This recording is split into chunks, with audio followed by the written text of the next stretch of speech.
It was a normal day at kindergarten for children gifted with heroic abilities. They played, had fun, and quarreled with each other as usual, but it all ended quickly when a monster attacked them, and all the children ran away in fear. Except for one 4-year-old boy. His name is No Yunha, and he is the hero of this story. He fearlessly defeated the monster in a one-on-one battle, protecting all the other children. How did he become so strong at such a young age? In fact, he is a regressor, and here's how he became one. The story begins with a man who is about to become the hero of this tale. Standing in front of him is a monster that he has just slain.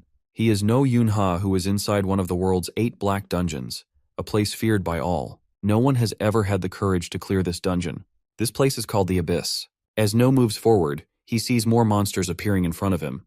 He swings his sword and cuts down a creature. But before he can catch his breath, a snake-like monster suddenly attacks him, sinking its fangs into his arm. No quickly shakes it off, slamming it to the ground.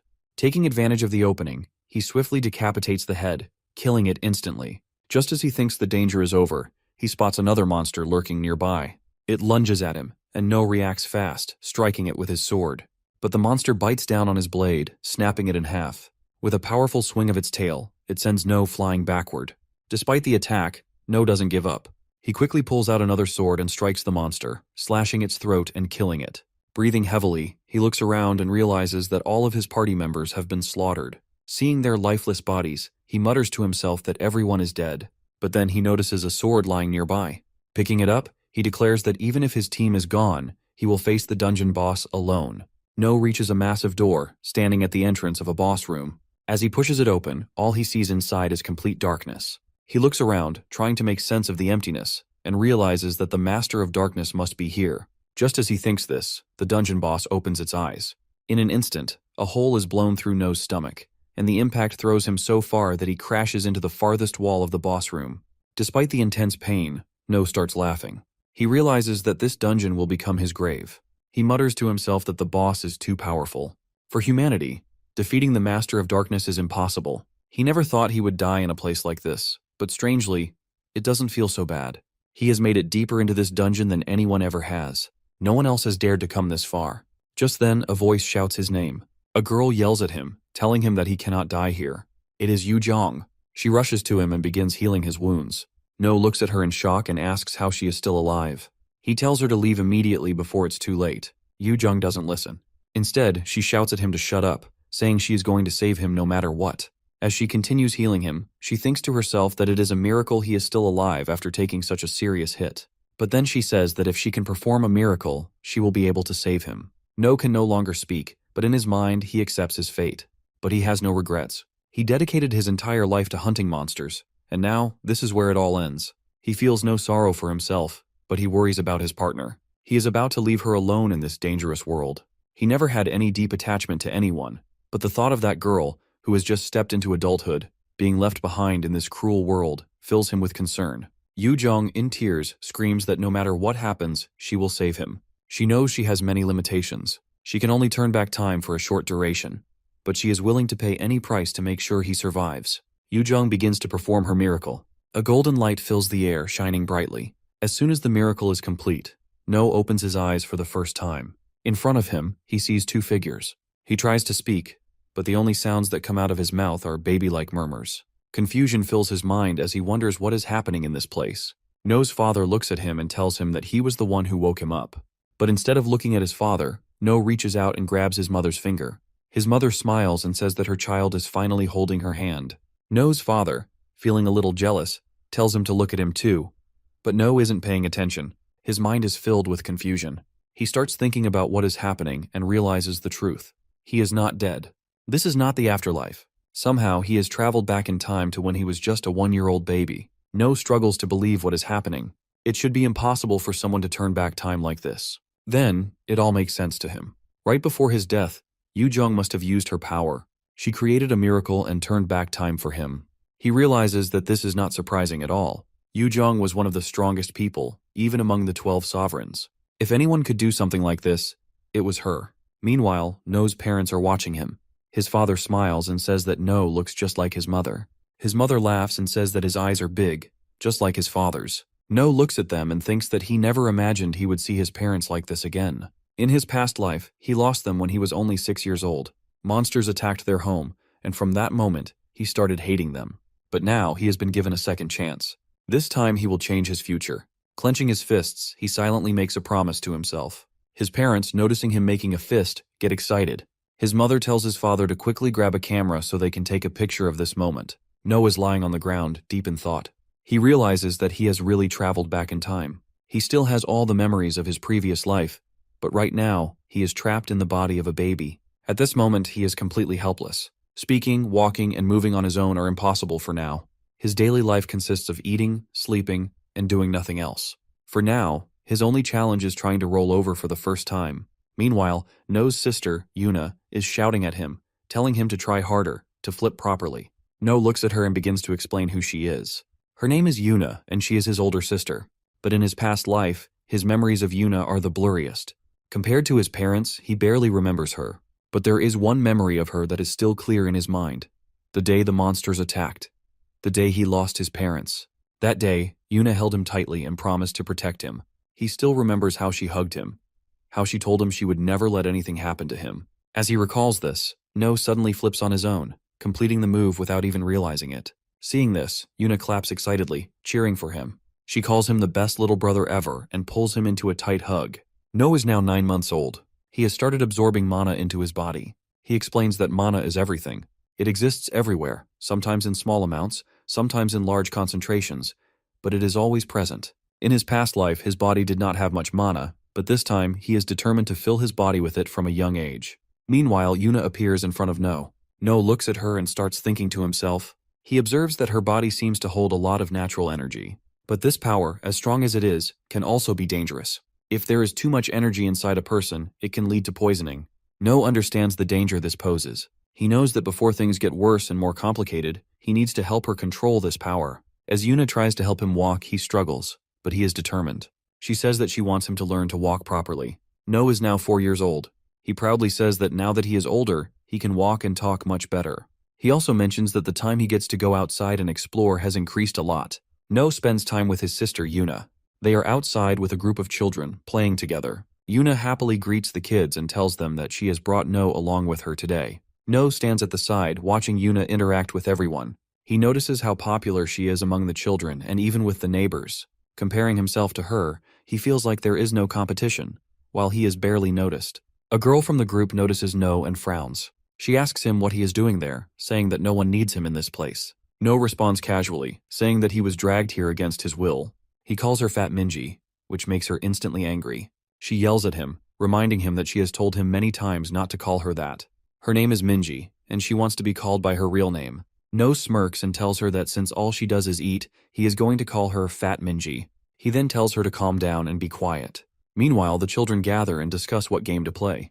One of them excitedly suggests playing cops and robbers since they have so many people today. No looks at them and sighs, thinking about how childish they all are. He doesn't want to play silly games with a bunch of kids. After all, in his mind, he is already 32 plus 4 years old.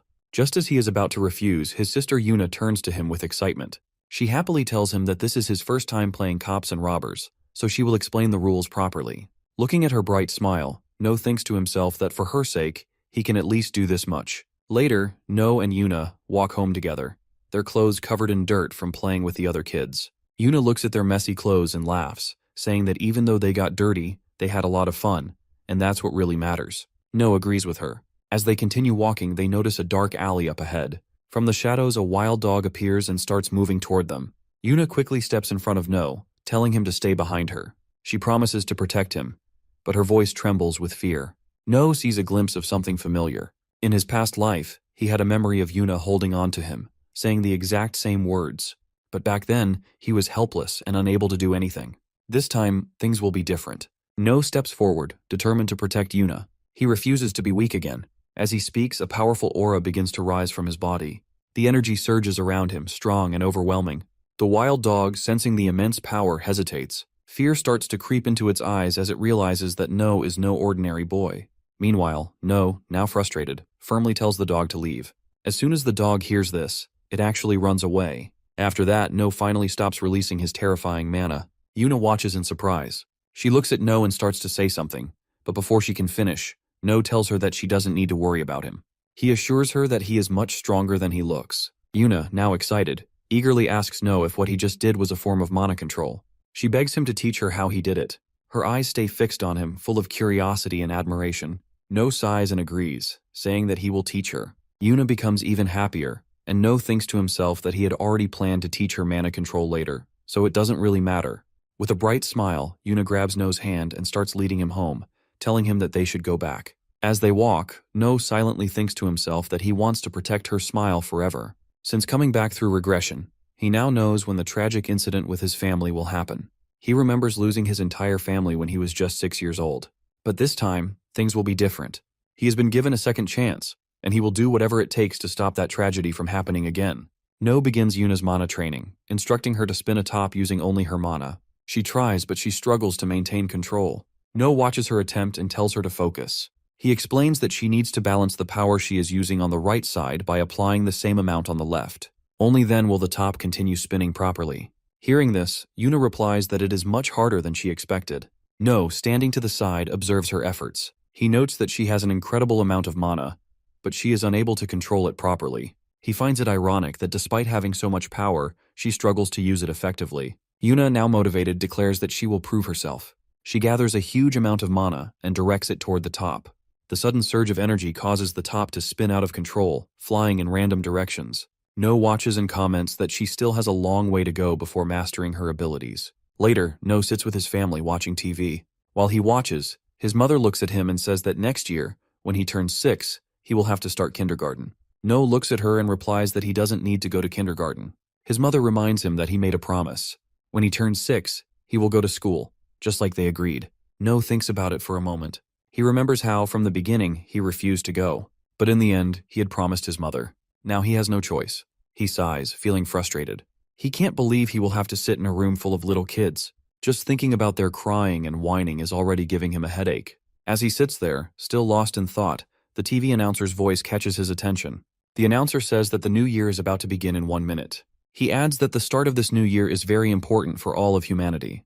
He tells everyone to keep their eyes on the screen because something big is about to happen. Meanwhile, on the TV screen, another reporter appears. She is sitting in a helicopter and looking outside. She says that they are now above the Jongmyo Shrine, the place where the ancient king and queen were buried. She explains that this place marks the beginning of a new chapter for humanity. No listens carefully to the broadcast, thinks about how humans only recently discovered how to use mana. Once they realized its power, everyone became obsessed with using it. But what they failed to understand was that when too much mana gathers in one place, it creates monsters. This discovery led to a disaster. In the year 1999, an incident occurred that changed everything. It became known as the end of the century. During this event, countless monsters appeared and attacked humanity. In South Korea alone, 30% of the population was wiped out. Fear spread everywhere as people realized the true horror of these creatures and questioned where they had come from. The governments, laws, and entire social structure collapsed under the weight of this catastrophe. Only the hunters, those who could use mana, had the power to fight back against the monsters. Because of this, a new hierarchy was born. The wealthiest elites took complete control over society, and beneath them were the hunters, the only ones strong enough to stand against the monsters. With this new system, humanity fought back, pushing the monsters away. But the damage had already been done. There were still many areas where hunters could not reach, places completely overrun by monsters. Isolated towns and abandoned cities remained filled with creatures, and the people hiding in fear could do nothing but wait for their inevitable deaths. But in the middle of all this darkness, a small spark of hope began to shine. On TV, they show a beautiful woman walking on the shrine grounds. No explains that the girl is the celestial maiden Imga-ul. She was a former national actress, and she became the first celestial maiden to protect Korea. Before this, there were different kinds of divine beings, but Linga was the first to take on the title of a true goddess. The celestial maiden possesses a unique power. She can control mana, preventing it from gathering in one place and going out of control. This ability allows her to stabilize the flow of mana across the land. To protect her, 12 powerful individuals have been assigned as her guardians. These protectors are known as the 12 sovereigns. At this moment, the maiden appears on the live broadcast. She steps forward and prays to the heavens and the earth, asking for strength to protect her country. As she speaks, she activates her power. The energy spreads across Korea, balancing the mana and preventing it from concentrating in dangerous amounts. The reporter announces that the maiden has used her divine power. As the maiden's magic spreads throughout the land, the sky above turns a deep, glowing blue. Yuna decides that she wants to see what's happening outside with her own eyes. She steps out and the others follow her. Meanwhile, No and their parents stand together. pressing their hands together in prayer. Their neighbors also step out onto their balconies, joining in the prayer. Seeing this, Yuna says that she will pray too. She then asks No to pray with her, but No has different thoughts in his mind. He believes that there is no such thing as God. Since the time he was born, he has only seen destruction and suffering. He thinks that if a God ever existed, then even he must have died long ago. Yuna finishes her prayer and quietly wishes for her family to always live in peace. Seeing her sincerity, No smiles a little. He then joins his hands and decides to pray as well. He wishes that he can stay happy with his family this time. Time passes and No turns 6 years old. The terrible incident that took his family from him is now getting closer. No is now 6 years old and has come to attend his first class in kindergarten. His teacher, Tayo, greets him and asks him to introduce himself to the class. No stands in front of everyone and says his name. He tells them that he is 6 years old and that he is happy to meet them. Tayo looks at him and asks if that's all. He tells No that the other kids also want to be his friends, and he should say a little more. But No thinks to himself that he has no interest in becoming friends with these kids. Just then, a girl suddenly shouts at No. She looks at him and asks why he is in her class. No is surprised to see her. He hadn't expected Fat Minji to be in the same class as him. Hearing that name, Minji gets even angrier. She yells at No, reminding him that she has told him many times not to call her that. Tayo steps in and tells everyone to calm down. He says there is no need to fight. He then gives them all some free time until lunch break. Tayo tells No that he is free to do whatever he wants, and he can even try to make friends with the other kids if he wants. As soon as the teacher says this, the other children start gathering around No. One of the kids asks where he lives, while another girl asks if No wants to play house with them. Tayo watches all of this quietly and thinks to himself that he doesn't need to worry about No. It looks like everything is going just fine, and No is getting along with the other kids. But No isn't interested in playing with the other children. He manages to break free from the group and heads to the library area of the kindergarten. Once he is there, he thinks to himself that he finally escaped the kids and found some peace. No picks up a book and begins reading. As he sits there, a girl nearby notices him and watches him carefully. 3 boys enter the library area. The one in the middle is Choi, while the other 2 remain in the background. Choi looks at the girl sitting beside No and speaks to her. He asks if she is alone in this place again, and if she is reading another book. Without warning, Choi grabs the ribbon from Young's hair and holds it up. He says it looks useless. Young pleads with him to return it, but Choi starts teasing her and refuses to give it back. He begins running around, holding the ribbon high while Young starts to tear up. She begs him to return it, telling him that her father gave it to her. Choi ignores her and sticks out his tongue, enjoying her distress. But then No speaks up. He says that all of this looks extremely childish. Hearing this, Choi's expression changes. Anger fills his face and he turns to No, demanding to know what he just said. No steps forward, standing face to face with Choi. He calmly repeats that all of this is just childish. Choi, now furious, throws a punch at No, but No easily dodges it. He kicks Choi's leg, making him lose balance and fall to the ground. In the process, the ribbon slips from Choi's hand and lands in No's grasp. No then turns to the girl and hands her ribbon back to her. Choi, still on the ground, looks up at No with anger. He yells that he won't let No get away with this, but No isn't even paying attention to him. He thinks to himself that he never expected to hear such words from a 6-year-old child.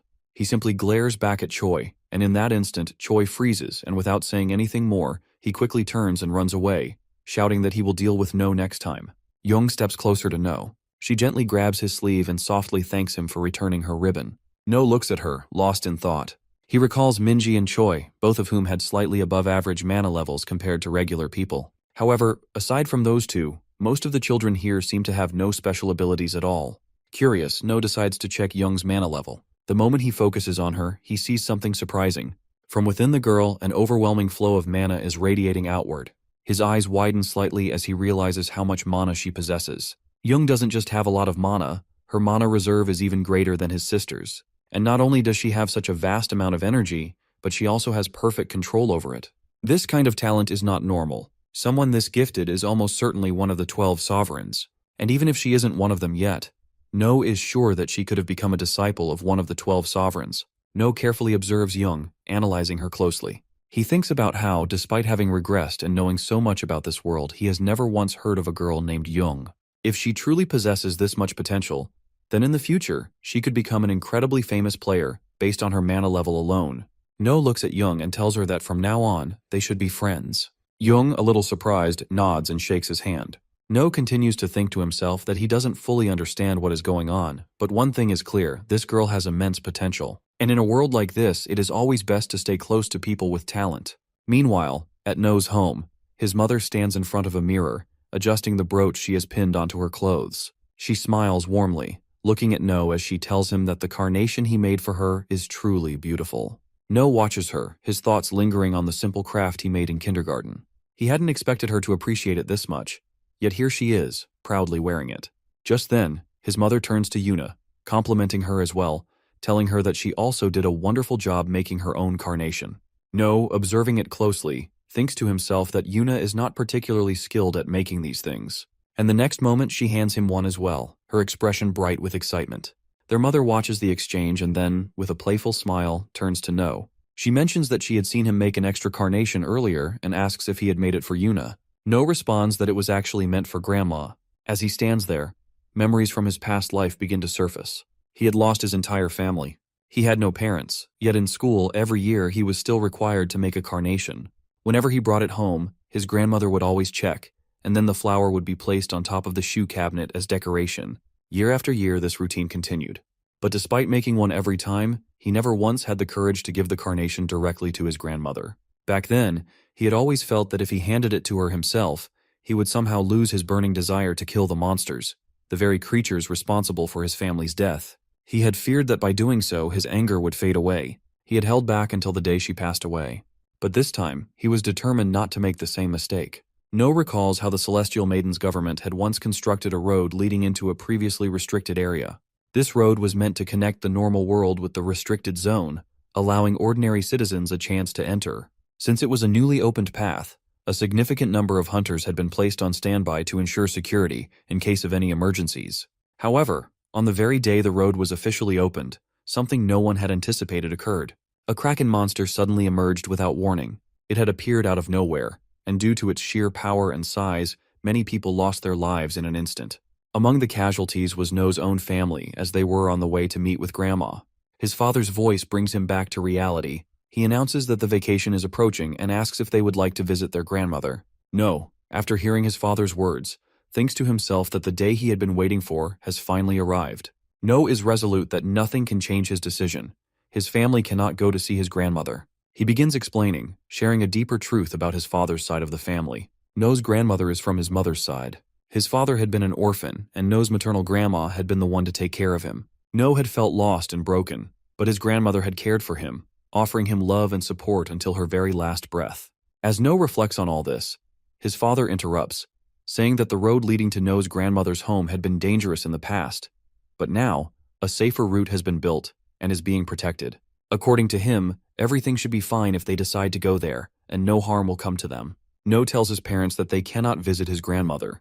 His mother, noticing his unusual tone, approaches him and asks why he's saying this. She questions whether he no longer wants to visit his grandmother, reminding him that he even made a carnation for her. No, realizing he needs to come up with an excuse, tells his mother that he does want to visit her, just not today. He thinks to himself that being a child, he needs to come up with a valid excuse, so his parents don't become suspicious. No then brings up Children's Day, which is coming up soon. He tells his parents that he's been wanting to go to the amusement park for a long time, especially to ride the roller coaster. Hearing this, Yuna, standing nearby, chimes in that she also wants to visit the amusement park. No's father, acknowledging the children's request, says that both Yuna and No have never been to an amusement park. No's mother explains that they usually don't travel far because of the threats nearby. No's father then agrees to take the family to the amusement park the next day. His mother assures him that she will pack a nice lunch. Yuna chimes in, asking for sandwiches and chicken nuggets. No is still feeling relieved yet conflicted. He can't stop the Kraken's appearance, but at least he can keep his parents away from the danger. If they stay away, maybe things can still be changed.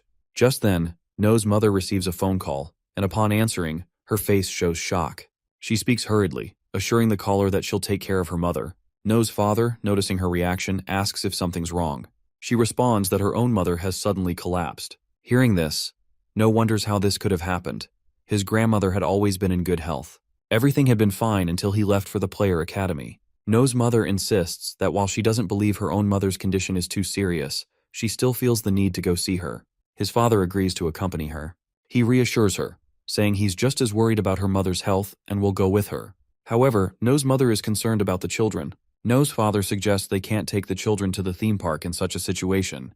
They'll have to head to her mother's place the next day, once the new road is open. No's mother, after a moment, approaches him directly and gently says that he must understand. His grandmother's health isn't in the best condition. She acknowledges that he has been looking forward to the amusement park, but she asks him to understand the gravity of the situation. No, lost in his thoughts, begins to reflect on the future. He wonders if his efforts to change things will lead to worse outcomes. His grandmother has already suffered because of his attempt to change the past. If he tries again to manipulate the future, it could make things even worse. He knows he can't stop the Kraken from meeting his family, and he feels helpless. In a moment of frustration, No pulls himself together. This time, he reminds himself, things are different.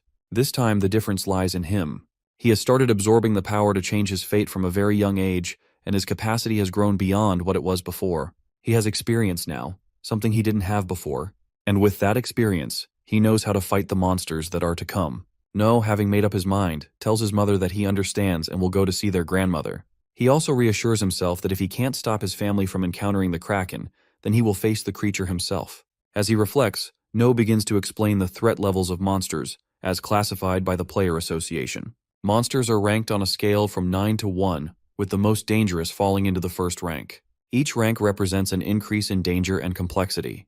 The Kraken is a third-rank monster, powerful, but still a couple tiers below the most dangerous beings. The Tier 1 monster is the one responsible for No's death in the past, a force of destruction that holds immense power. No's readiness for the fight against the Kraken grows stronger as he prepares himself mentally. He knows that while the Kraken is a third-rank monster, it was downgraded due to the increase in power among hunters. However, at present, the situation is very different. The hunters assigned to guard the road are of E to C rank, and they won't be able to stand against the Kraken. No can't simply expect to defeat the Kraken completely, so his goal becomes clear. He has to hold the Kraken off long enough to delay its path until one of the 12 sovereigns arrives, someone powerful enough to destroy the Kraken directly. No prepares 2 weapons for himself, a scissor and a box cutter. As he looks at them, he realizes that these are the only tools he can carry without arousing suspicion. He briefly considers taking a kitchen knife, but dismisses the idea. If it disappeared, his mother would surely start questioning him. These smaller weapons, though, could still cause some damage if coated with mana. Just then, Yuna enters, saying that it's time to go. No quickly responds, confirming that he's ready. Soon, No finds himself sitting in the car. His mother gently tells him to take it easy and rest. Yuna is asleep, but No is wide awake, lost in his thoughts. He wonders why the Kraken hasn't shown itself yet. He wonders if the future has changed, and maybe the Kraken won't appear here after all. He prays silently, hoping they can just get across the bridge without encountering it. Suddenly, chaos erupts as the bridge breaks apart, and rocks and debris start falling, crushing cars beneath them.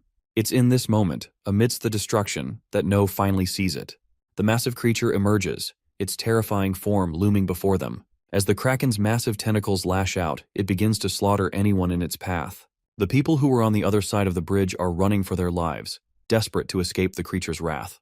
But then, the hunters, who had been on standby at the site, appear. These hunters rush in, intending to protect the civilians. However, their efforts are in vain. The Kraken, with a single swipe of its tentacle, smashes the player leader, killing him instantly. The sight of their leader falling sends the remaining hunters into a panic. They turn and flee in fear, abandoning their posts.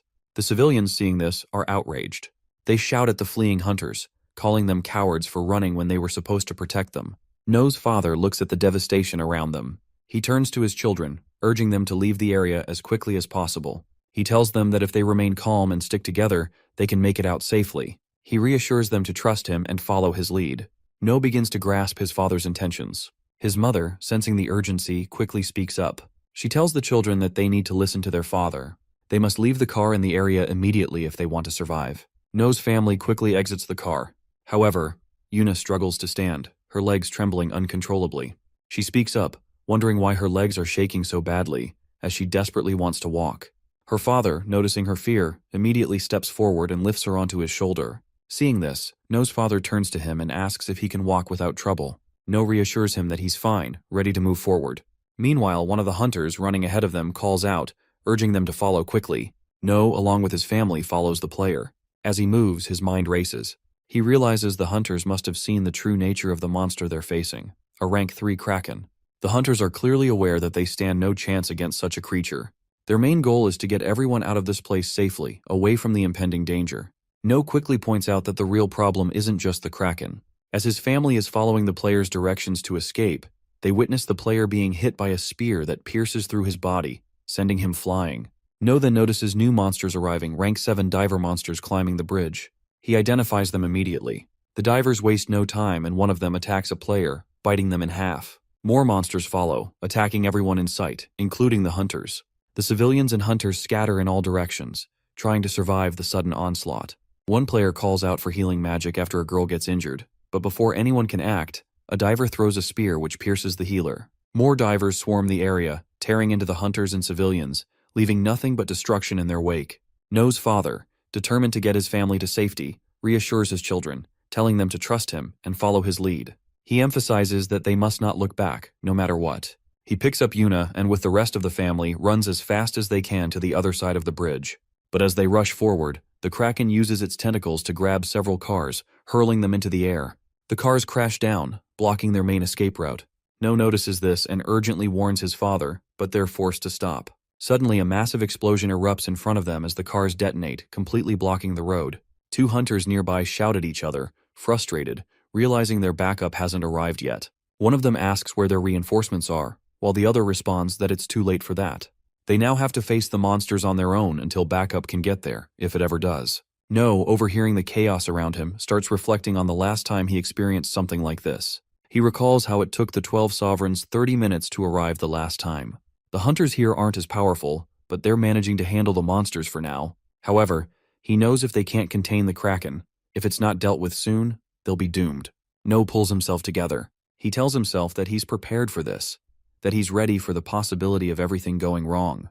He's determined to protect his family, even if it means risking his own life. Reaching into his bag, he pulls out the scissors and cutter. Turning to his parents, he warns them to stay put, not to move until backup arrives. No's father, still unable to comprehend the situation, listens as No calmly explains that the hunters can protect them for now. No's mind is already racing through worst-case scenarios, knowing that he must leave Yuna behind to face the monsters if things go south. He reassures his father that Yuna can handle herself if it comes to that. Without wasting another moment, No begins running towards the Kraken, activating his Heavenly Steps technique. The technique boosts his speed drastically, but as he pushes forward, No begins to feel the strain on his body. He recalls using this technique in his past life with ease, but now, in this smaller body, it's much harder to maintain. Despite the strain, No's determination keeps him going. He knows he's not built for this, but he's prepared to push his limits to reach the Kraken. No moves quickly toward the Kraken, despite warnings from the people around him telling him to stay away from the dangerous area. As he advances, several diver monsters appear in his path. No takes out his cutter now coated with magic, slashing at the first diver's throat, killing it instantly. Another diver lunges at him, but he kicks it back, then swiftly cuts its throat as well. A third diver charges him, but he slashes it down just as quickly. However, a fourth one manages to land a kick, sending No stumbling back, though he remains determined. The divers keep coming at him, but No doesn't hesitate. He continues to slice through them one by one, cutting them down with precision. As the fight rages on, memories from his past life begin to flood his mind. He recalls his past title, one from a life long gone, one where he had been an undead warrior. With each strike, it feels as though he's becoming that being once again. The memories of his past life fuel his strength, and he continues to fight with relentless force, cutting through the monsters as if driven by an unstoppable urge. As No lands on the ground, a diver appears beneath the car beside him. Before it can attack, No leaps up and lands hard on its head, taking down the creature. Another diver throws a spear at No. He narrowly dodges, rushing forward and striking down the diver before it can land another hit. In the chaos, No notices that his cutter is broken. Frustrated, he quickly pulls out his scissors, realizing that they've also split into two pieces. Running toward the Kraken, he uses his Heavenly Step to close the distance. Finally, he stands face to face with the Kraken. As the Kraken hurls a car at No, he narrowly dodges it. In a swift motion, he climbs up one of its massive tentacles and heads straight for the Kraken's face. He grips his scissors tightly and plunges them into the creature, angrily scraping and cutting at its skin. The Kraken thrashes, but No doesn't stop, continuing to stab and slash with all his might. In response, the Kraken raises another tentacle, aiming to crush No, but he dodges just in time, landing safely on the ground. As he looks at his scissors, he notices that one of the blades is partially broken. Still, he checks the other part and mutters to himself that it will have to do for now. The Kraken, with its massive tentacles, continuously tries to grab No. He skillfully dodges and climbs up its tentacles, ready to strike with his scissor. But just as he's about to make his move, one of the Kraken's tentacles swings at him. No is midair and unable to dodge in time. The tentacle strikes, sending him crashing a distance away. Despite the blow, No doesn't give up. He's battered but still determined to fight. He realizes his stamina is nearly depleted, but he's not backing down. As he stands on the bridge, the Kraken's tentacle slams beneath him, breaking the support pillars. The structure begins to crumble, and No feels the ground beneath him give way. He's falling, but somehow he manages to regain his balance. The Kraken lifts a massive truck and throws it directly at No. With all his strength, No swings his weapon, slicing the truck in half just before it crashes down on him. However, as the truck splits, No realizes his weapon is completely shattered. Exhausted and on the brink of collapse, No feels his body giving out. His vision begins to fade, and he knows he's about to lose consciousness. For a moment he thinks it's over. But in the haze of his fading senses, he forces himself to stay awake, knowing that if he loses control now, all his effort would be for nothing. He can't let it end like this. His eyes close, but only for a second. With a surge of willpower, he opens them again, determined to see things through. This time he vows he will do things right. He will fight, and he will make sure his family has a future they can live happily in. As the Kraken's tentacle swings toward No, he braces himself, thinking to himself that he doesn't want to die just yet. He wants to live. But then, Yuna arrives and shouts at the Kraken, telling it not to hurt her brother. In that instant, a golden light bursts from her, overwhelming the surrounding area. All the monsters near her are struck by the light, and one by one they vanish, disintegrating in midair. No watches in shock, unable to comprehend what's happening. He mutters to himself that this can't be real. It must be a miracle. This miracle is a gift, one that only some people possess. No realizes that in the world he comes from, only a very few people were capable of using such gifts. Now, seeing Yuna wielding this power, it starts to dawn on him that she might be one of the miracle users. A rare individual with a gift that could change everything. A golden light surrounds Yuna as she speaks to No, reassuring him that everything will be okay. No, looking at his hands, notices that his injuries have completely healed. The golden light is not just healing him, but protecting them from the monster. However, he remembers something important. The miracle they're experiencing comes with a significant price, a price that is always steep. No then turns to Yuna, asking if she's okay, and if she feels any discomfort. Yuna, feeling extremely tired, tells him that she's just sleepy, before quickly falling unconscious. Watching her, No notices something alarming. The life force that had been sustaining Yuna is nearly gone. The only thing keeping her alive is her heart, still beating faintly. It becomes clear to No that the miracle she used to heal them has drained her own energy, her life force. No carefully lays Yuna down on the ground and tells her to rest, assuring her that he will handle everything from here. His mana is now fully replenished, and he prepares to face the Kraken alone. The Kraken fully reveals its massive head, its eyes locking onto No. Seeing this, No smirks and mutters that the monster must have finally realized he is a serious opponent. The Kraken lashes out at No with its numerous tentacles, striking him repeatedly. No fights back, cutting through the tentacles with what strength he has left. He realizes he hasn't gained any extraordinary power, he's simply relying on his will to survive. His body is recovering, but he's still nowhere near strong enough to defeat the Kraken. The only thing that keeps him going is the knowledge that his family is safe for now. His focus shifts. He doesn't need to defeat the Kraken. Just delay it long enough until one of the 12 sovereigns arrives to handle the situation. A moment before the Kraken incident, a man sits in his car, stuck in traffic, unable to move forward. Frustrated, he mutters to himself, complaining about how boring this situation is. He turns to the driver and asks if he's sure he's driving properly. The driver responds, explaining that the traffic jam is due to the new bridge being open and everyone is heading toward it.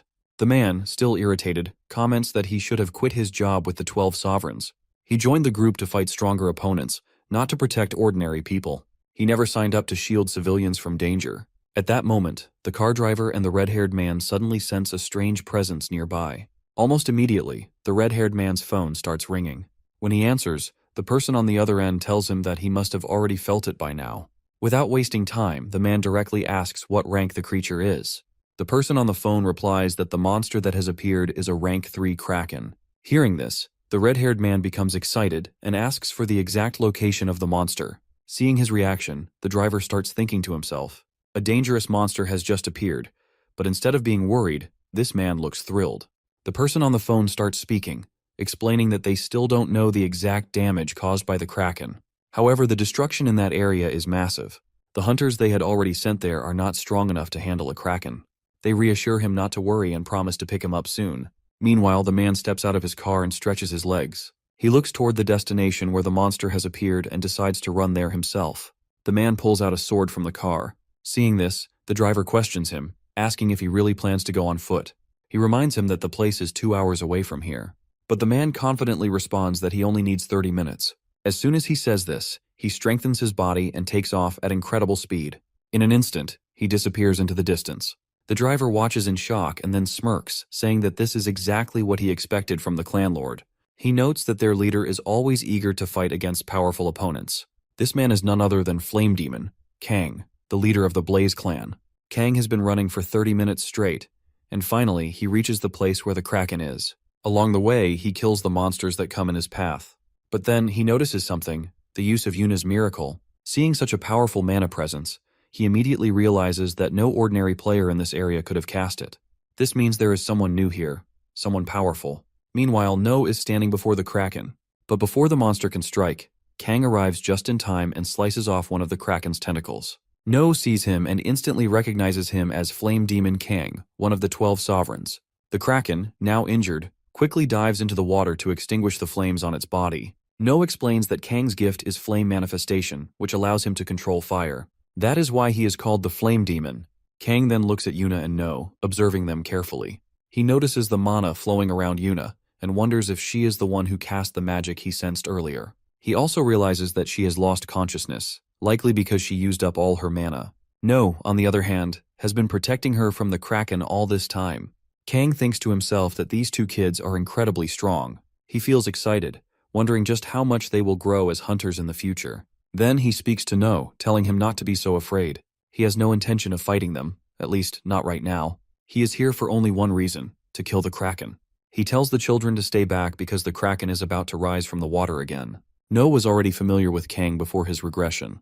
That day, Kang tells No that he knows his reputation has grown a lot recently. No, however, directly tells Kang that he doesn't care about what Kang wants. Kang replies that he just wanted to see if the rumors about No being strong are true. Kang challenges No to fight him if he's as strong as they say. No tells Kang he's not interested in fighting him. He wants Kang to get out of his way, but Kang insists that if No wants to move forward, he must fight him first. No reluctantly agrees and the two begin their fight. No explains that Kang always tried to fight him in his past life. Every time there was an opportunity, Kang would challenge him. No matter what, No could never defeat Kang. The more they fought, the stronger Kang became. No describes Kang as a monster, born only to fight. Meanwhile, the Kraken destroys another support pillar of the bridge. The destruction causes the bridge to begin collapsing. Kang, however, is thinking that he can't fight Kraken while trying to protect these kids. Suddenly, a girl appears above them on a helicopter. She activates her magic, creating temporary pillars below the bridge. Kang watches closely, impressed by her impeccable timing. The girl is one of the 12 sovereigns, Hiram, and she scolds him for calling her Holy Mother repeatedly. Hiram tells Kang that she already warned him not to rush into situations like this. She had planned to pick him up by helicopter, but here he is doing things his own way. Kang simply replies that he had to come here, and it didn't matter what she had planned. Hiram rolls her eyes and tells him to be quiet. She has no patience with his antics, but still, she prepares him for what's to come. A rescue team is on the way, but for now, Kang needs to focus on fighting and cracking the problem at hand. Hiram casts her buff magic on him, enhancing his abilities. Kang, however, says he doesn't need her buffs. Hiram insists that he should just accept the help. Kang reluctantly agrees, but then tells Hiram that he is leaving the kids to her care. Hiram senses something emanating from Yuna and feels it too. She acknowledges it and says she understands the situation. The Kraken rises from the water. Kang, observing this, steps forward and dives straight into the water. He focuses and uses his power more effectively. His entire body is engulfed in flames. The Kraken lashes out with its massive tentacles, striking from every direction, but Kang just smirks. The tentacles burn upon contact with his flames, unable to touch him. Kang looks at the beast, silently mocking its weakness. He unsheathes his sword, and with a single slash, sends a powerful wave of fire toward the Kraken. The intense fire attack scorches the creature, causing it to scream in agony as its body catches fire. Kang activates his full power, the flames intensifying even further. With one final swift swing of his sword, the Kraken is defeated. As the creature burns, Kang deactivates his ability, watching the monster fall into defeat. No, standing nearby, watches in awe. He is ecstatic, finally witnessing the Kraken's downfall. Hiram arrives and tells the group not to worry. She's ready to use her healing magic on both of them. But as she approaches, she notices that neither of them is actually injured. There's no sign of any wounds. Hiram starts to think, realizing that the magic she witnessed before had already healed their injuries. She didn't expect to witness such a miracle. Feeling a bit excited, she starts to reach out to Yuna with her hand. But before she can do anything, No steps in and tells her not to touch his sister. Hiram is shocked by No's response. She can sense the killing intent behind his words, and despite him being so young, the intensity of his aura catches her off guard. She wonders how such a small child can radiate such dangerous energy. Just then, rescue helicopters arrive. Hiram quickly realizes that the situation is under control now. She nods and says that since the rescue team is here, they can take them to the hospital. At the hospital, news is playing on the TV, showing updates about the recent incident. The news report announces that the Kraken has been defeated. The rescue operation is in progress, and everything seems to be under control. No is watching the news. He looks over at Yuna, who is lying in bed. He knows that the exhaustion she's feeling is because she has used up all the mana in her body. If she could get a mana potion, she would recover. But right now, it's too late for that. No feels a sense of relief, knowing that at least no one has died in the incident. He's glad that everything is over. But as he looks around, his gaze falls on his parents. They arrive at the hospital, looking extremely worried. They are staring at No, clearly distressed by the situation. No, seeing their faces, feels a sense of dread. He knows that this might be the end for him. His mother gently asks if he's hurt anywhere, but No quickly denies it. His father then asks about Yuna, and No informs them that Yuna is sleeping because of mana deficiency. No explains that the potion is helping her recover. Hearing this, his father seems a bit relieved. But then, No's father shifts his focus and asks why No ran off like that. Why he didn't listen. No feels a knot in his stomach, but he simply says sorry. As he lies there, he starts thinking about the situation. He's not sorry for the choices he made. His family has survived, and that's what matters the most. No looks at his parents, who are clearly upset and angry. Seeing their worried expressions, he begins to reflect on his situation. He realizes they aren't concerned about his actions or the outcome. They're simply asking why he put himself in such danger. The thought of losing someone close to him, someone like family, fills him with dread. But he understands that his parents' concern is genuine. They care deeply, and he hadn't given enough thought to their feelings before. With a heavy heart, No starts to cry and tells them that he was wrong. He admits his mistake and promises he won't do it again. Seeing him like this, his mother pulls him into a tight embrace, her arms comforting him. His father joins in, holding both of them close. They tell him not to make the same mistakes again. They remind him just how much they care and how worried they were for him. No listens quietly, feeling a sense of calm wash over him. The following day in the hospital, No's parents talk about the discharge process. They tell him that they are going to take care of all the formalities at the hospital and settle everything. No agrees to stay with Yuna. He thinks about how his parents' trust in him has completely shattered. As he sits there, lost in his thoughts, a chocolate bar catches his attention. He opens it and takes a bite. It feels like a small comfort, and he searches for more chocolate, hoping to distract himself. Just then, someone hands him another chocolate bar. No thanks him, but as he looks up, he sees the man who gave him the chocolate. It's none other than Kang. No is shocked to see him. Kang is unwrapping the chocolate and casually asks No if he doesn't like the chocolate cookies. He then hands it directly to No. As No takes it, he starts wondering if Kang is really dying, or if he's just completely crazy. He quickly decides that Kang has probably been crazy from the start. Kang then asks No how old he is. No answers, saying he's 6 years old and that his sister is 10. Kang, curious, asks for No's name. No tells him his name, and Kang reacts with a hint of surprise.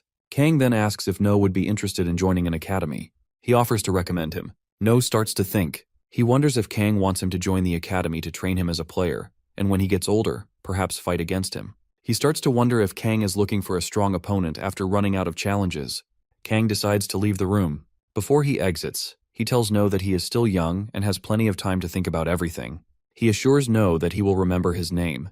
With that, Kang walks out of the room. Outside, Hiram is waiting. She approaches him and starts speaking. She asks if Kang is really just going to leave like this. She tells him that the event that happened on the bridge was a miracle. She adds that such a miracle has never occurred in Korea before.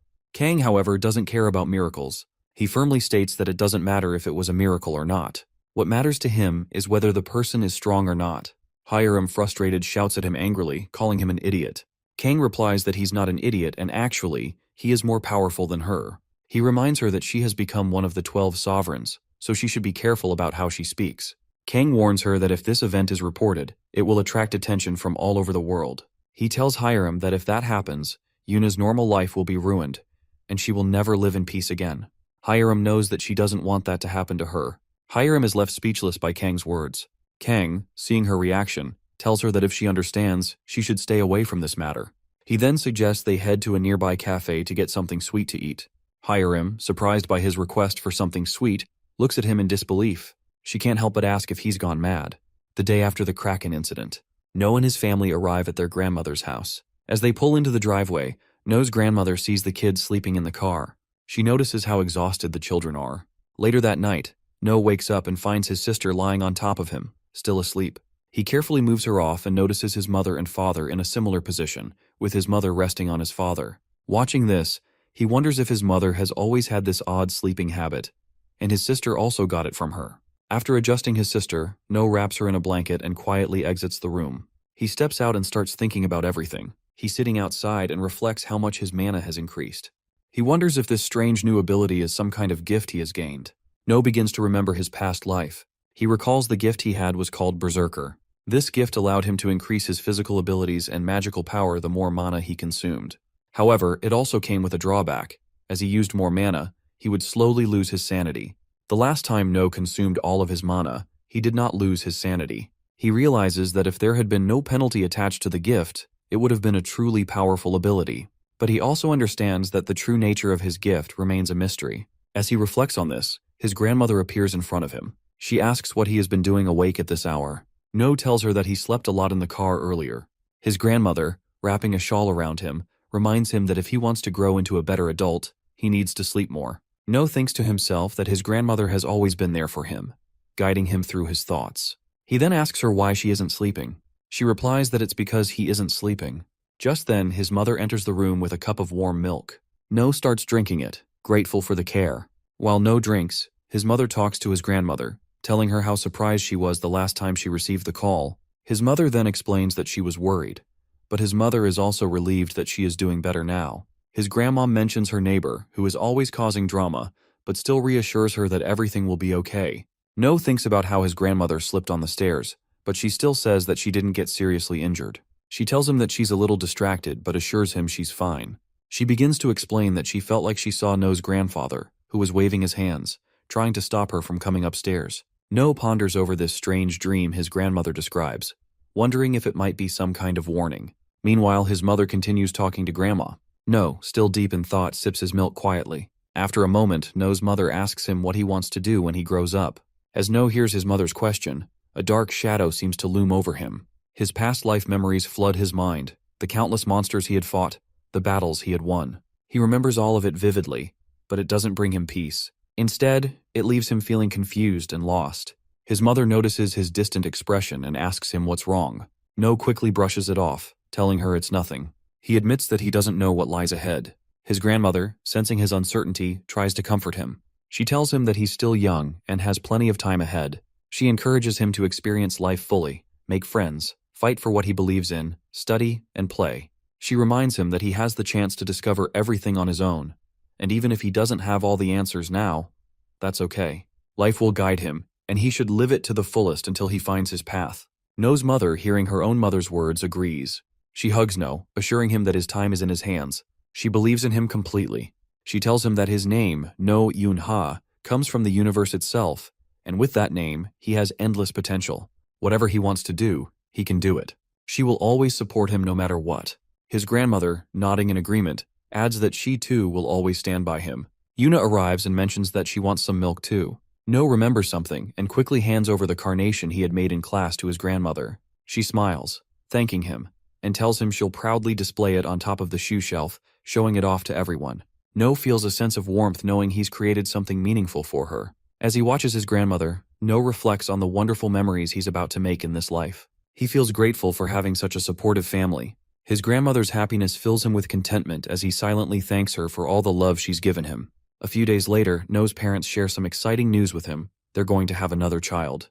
No's mother explains that they'll soon be welcoming a new sibling into the family. Yuna, overhearing the conversation, is thrilled at the news and eagerly talks about how excited she is to have another sibling.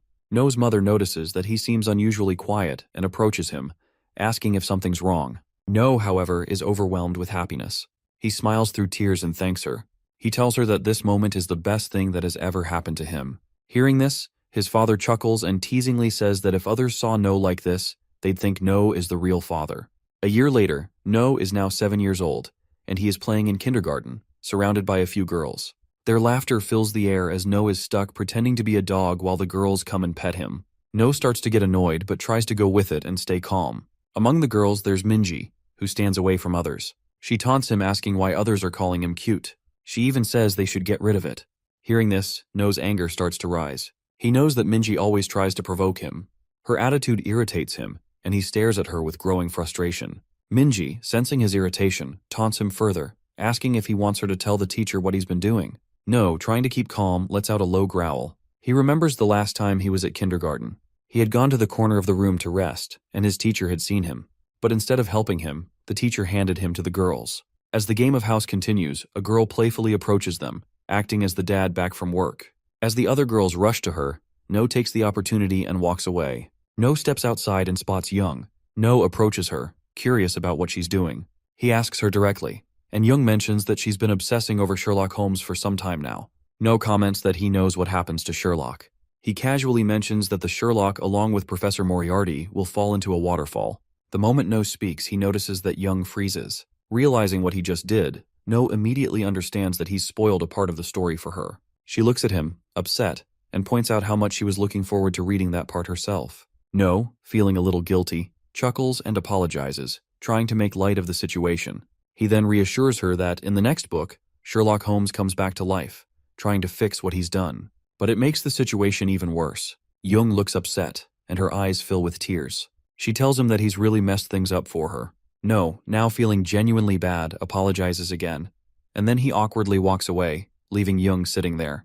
No walks into another class where several kids are gathered, playing pretend sword fights. Among them, Choi has just defeated one of the other kids. Choi notices No approaching and smirks, stating that he was waiting for No to show up. He wants to know who the strongest in their class really is. The kids around them begin to murmur, speculating about the upcoming fight. They're curious to see whether Choi or No will emerge as the strongest. Choi, with his sword pointed at No, declares that this area is meant for people like them, and that No won't stand a chance today. He challenges No to pick up his sword and face him. Choi's sword is raised high, and he assures the crowd that he'll defeat No with a single strike. From the back, someone suggests No will be defeated easily, and another adds that the fight will show who the real strongest is. A few girls in the crowd are particularly loud, and No hears them. Among them is Minji, who catches No's attention. Minji yells at No, telling him to die. No realizes that she has always been this type of person. He looks at Young, wondering if she might cheer for him. But then he remembers how he had spoiled her story earlier. As a result, Young yells out, expressing her hatred for him. No picks up his toy sword, reflecting on how, in this world, he is always alone. Choi charges at No quickly. However, No swings his sword once, knocking Choi's weapon out of his hand. In the blink of an eye, No strikes Choi in the stomach, sending him to his knees. Choi, now on the ground, admits defeat, saying that if only he could use his sealed powers, he would have been able to win. The children around No stare at him in awe. He feels the pressure and, in response, tries to act casually, commenting on how great the fight was.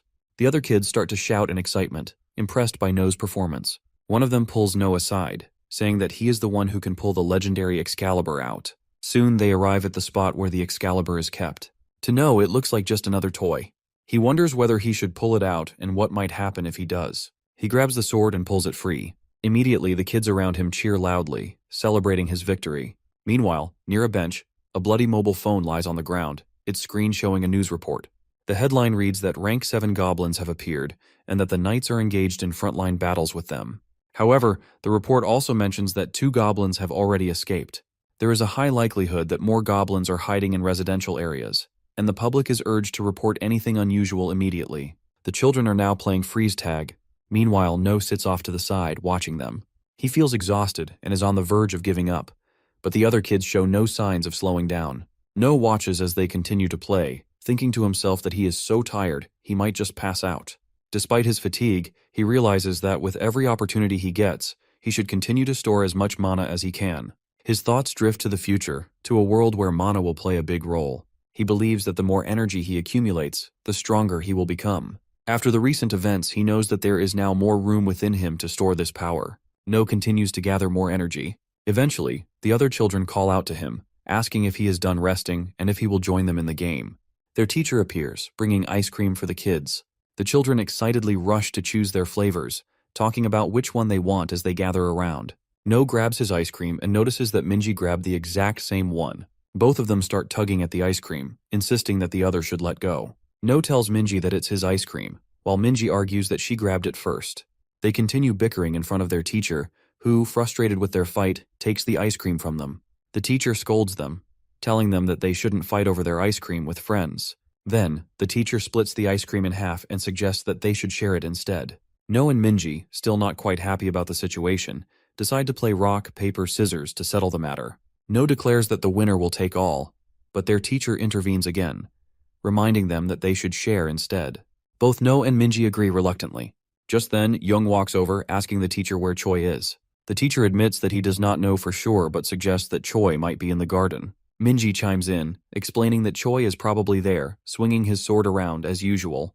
Minji turns to Young and asks why she wants to take Choi's ice cream to him. If he wanted it, he would come here himself. Young hesitates, saying that it just doesn't feel right that everyone is enjoying their ice cream together while Choi is alone.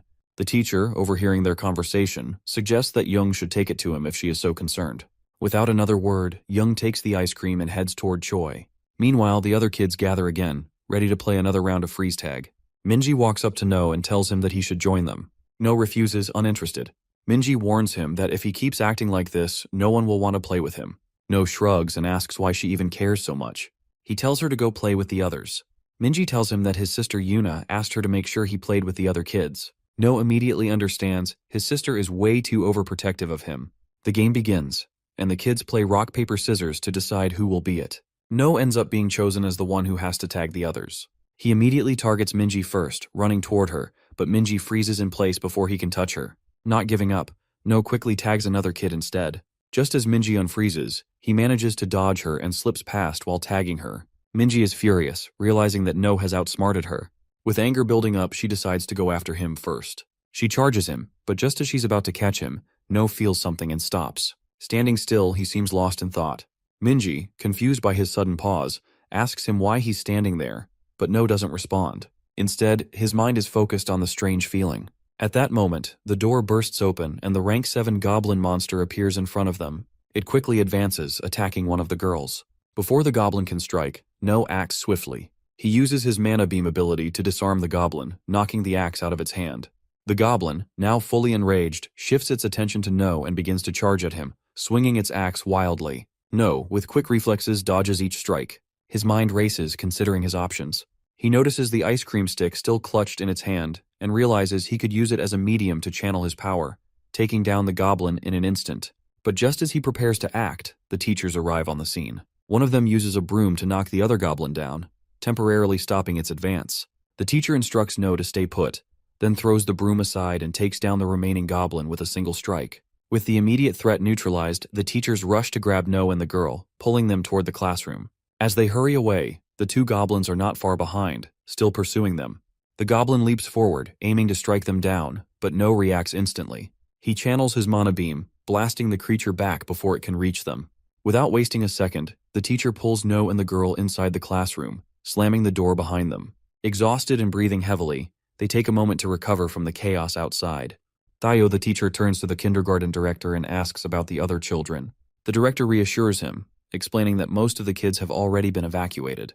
The goblins likely entered the area due to the earlier incident, drawn by the commotion. No scans the room, searching for familiar faces. The director informs them that a report has been sent, and now all they can do is wait for the hunters to arrive. Just then, Minji bursts into the room and yells out that she can't find Young or Choi anywhere. The teachers' faces turn pale, while another child nervously speaks up, saying that they last saw Young and Choi in the garden not too long ago. Tayo makes a quick decision, declaring that they will go out to search for them, but the director immediately steps in, stopping him. The situation outside is too dangerous. They can't afford to leave the rest of the children unprotected. Fear spread among the kids, their anxious whispers growing louder. Some start crying as they plead for their friends to be brought back safely. No sneaks out of the classroom, determined to find Choi and Young. Meanwhile, in the garden, a goblin approaches Choi, ready to strike. But Young, acting on instinct, uses her mana to push the goblin back, saving Choi just in time. The goblin stumbles but quickly recovers. Choi, realizing the danger, grabs Young and starts running. They move deeper into the garden, hoping to escape the creature's reach. As they reach a higher ground, Choi tells Young they need to climb and get to a safer vantage point. He helps her climb first, but as he turns around, he sees the goblin closing in on them. Young is already halfway up, urging Choi to hurry and join her, but he refuses. He knows he has to fight and protect her for a little longer. With his toy sword in hand, he prepares himself for the battle, though fear lingers in his heart. Choi remembers watching a live stream of a battle where the flame demon defeated the Kraken monster. Choi is in awe, imagining himself as a hero like the flame demon, fighting monsters and becoming someone strong. He looks at the approaching goblin, his determination growing despite the fear. He knows he can't let the creature get to Young. With a deep breath, he gets ready for the fight, gripping his sword tightly as the goblin draws closer. Choi swings his toy sword at the goblin, but it has no effect. The goblin remains unscathed and continues its attack, advancing toward Choi. Just as the goblin is about to strike, No appears from behind and grabs Choi's dropped sword. He stops the creature's attack with ease. Turning to Choi, No praises him for his bravery, calling him a real man. The goblin, now focused on No, tries to attack him, but Choi shouts a warning. No, with a swift motion, uses his sword to slice through the goblin's hand, cutting it in half. With a second strike, he destroys the goblin's core, completely obliterating the creature. No reassures Choi, telling him there's nothing to worry about now. Just then, Choi, overwhelmed with emotion, rushes to No and hugs him tightly, calling him a real hero. Young, still shaken by the encounter, climbs up to No as well. She clings to him, tearfully admitting how terrified she had been. A while ago, when the children were arguing among themselves about what would happen to Young and Choi, No took this opportunity to slip away. Using his mana detection ability, he scans the surrounding area and soon spots Young and Choi.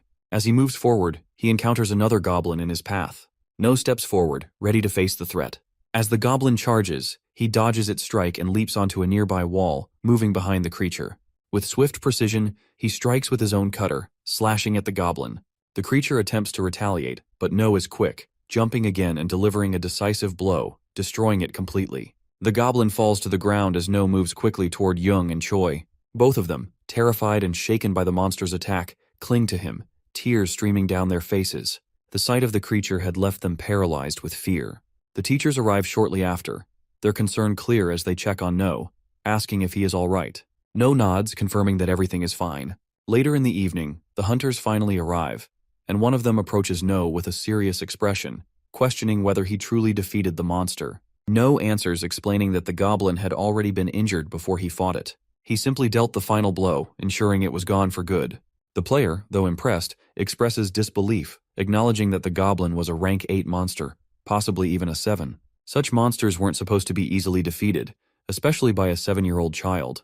No thinks to himself that to defeat a monster like this, he needs a weapon that can destroy its core from the inside, something enhanced by mana and capable of delivering a strong physical attack.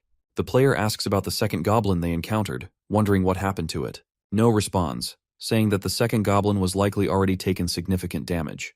He explains that the injured goblin was easy to defeat, and it didn't seem like the two goblins had a strong bond or were particularly close allies. The player remains silent for a moment, trying to process this, but finally agrees with No's reasoning. The ministers responsible for the area where the incident took place are giving a speech in front of the press. They apologize for the chaos and promise to ensure such an event will never happen again at the kindergarten.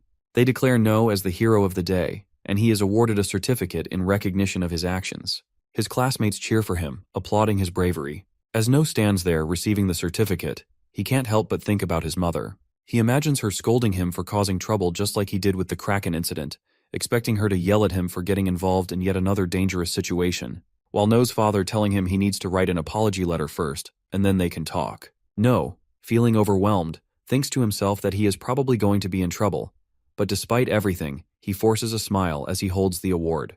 During their kindergarten fest, Young is on stage, performing a play about Snow White. The teachers narrate over the scene, explaining that a long time ago, there was a princess named Snow White, whose face was as pale as snow and whose beauty was unmatched. Her heart was kind, which earned her the love and affection of the 7 dwarfs living in the forest. No stands backstage, observing the crowd, with Choi by his side.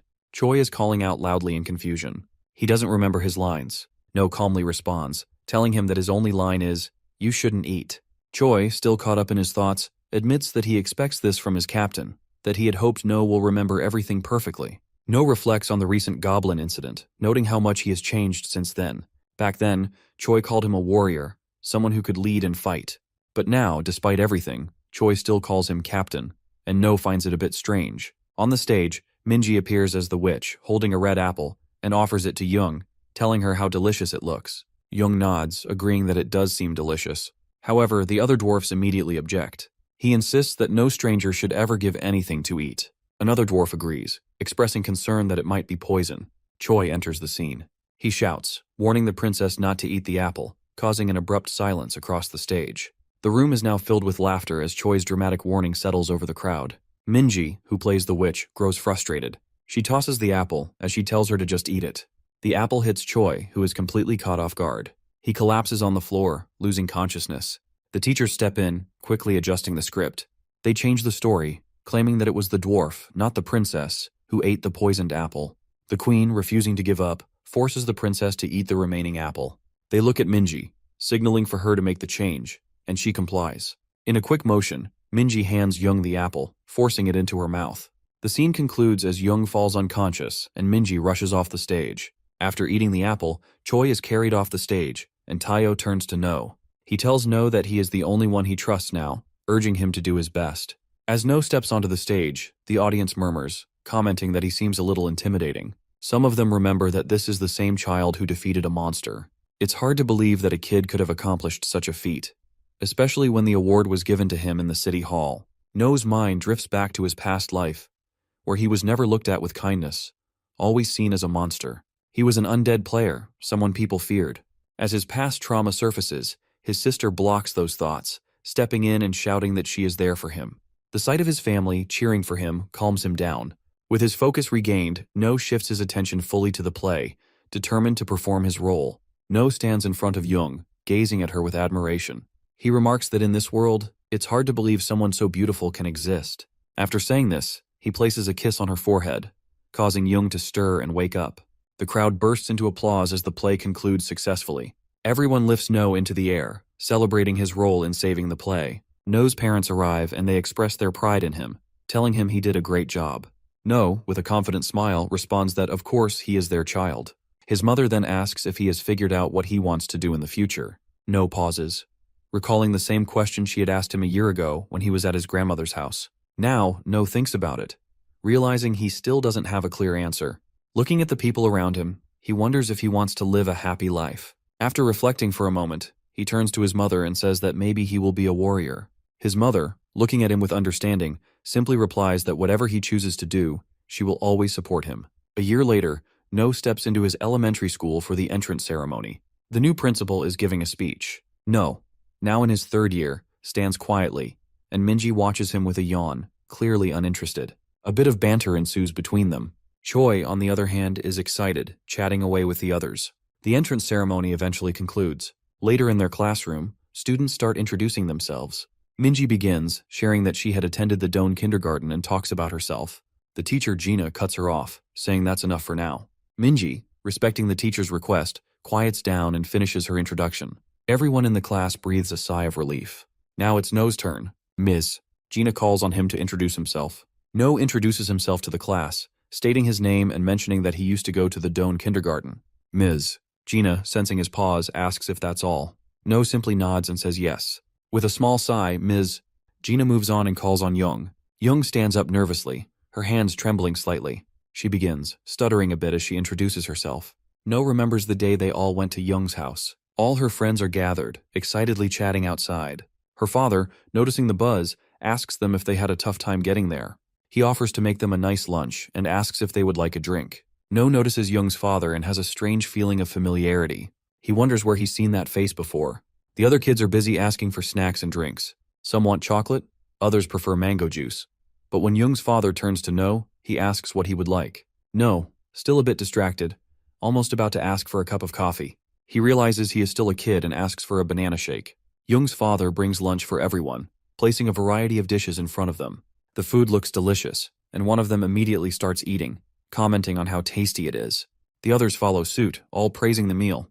Minji and Choi are caught up in their usual bickering, but No remains quiet, observing them. No wonders what's so special about the food that everyone is raving about. When he finally tries it, he's taken aback by the taste. As soon as the food enters his body, he feels an odd sensation. It's as if his body is being restored, as though something inside him is healing. He realizes that all this food is acting as a potion, an elixir that helps restore mana.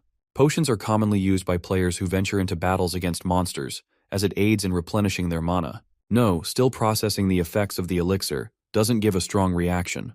Young notices and asks him if he doesn't like it. He quickly reassures her that it's actually very delicious, but he asks her what her father's name is. Jung tells him that her father's name is Seok-hoon. No walks up to Jung after hearing her father's name. He tells her that they should be close friends, and in that moment, he begins to recall something from his past life. Seok-hoon, he explains, is the person who revolutionized the potion market. In his past life, Seok-hoon was the person who revolutionized the potion market, using his gift of filtering to extract mana from selected materials. His efforts were so significant that, in the future, Seok-hoon's company would rise to become one of the 3 largest in Korea. However, he did not remember Seok-hoon had a daughter. He realizes that when he saved Jung from the goblin, she survived. Otherwise, in his previous life, she would have died. This thought lingers in his mind as he places a hand on her shoulder. He reassures her that if anyone bothers her at school, she should let him know. He won't let anyone get away with it. Jung nods, agreeing. In the classroom, Jung remembers the events of the past and addresses the group. She tells them that she, like No and Minji, attended the Doan kindergarten. She shares that she enjoys reading and admits feeling awkward whenever she speaks to someone for the first time. Despite this, she encourages everyone to come talk to her. After introducing herself, she takes a seat, hoping to connect with her new classmates. Gina announces that the next student is Siona. As Siona stands up, it's clear that she's different. With ears and a tail, the other students murmur among themselves, wondering if she's real or if she's a monster. No knew that demi-humans is a term used for children who have human traits mixed with those of monsters. These children have uneven distribution of mana in their bodies, and due to their genes, they often exhibit monster-like features.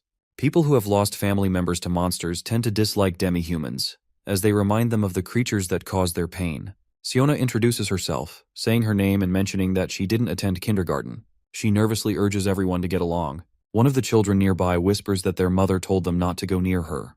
They don't understand why, but they remember the warning. Now it's Choi's turn.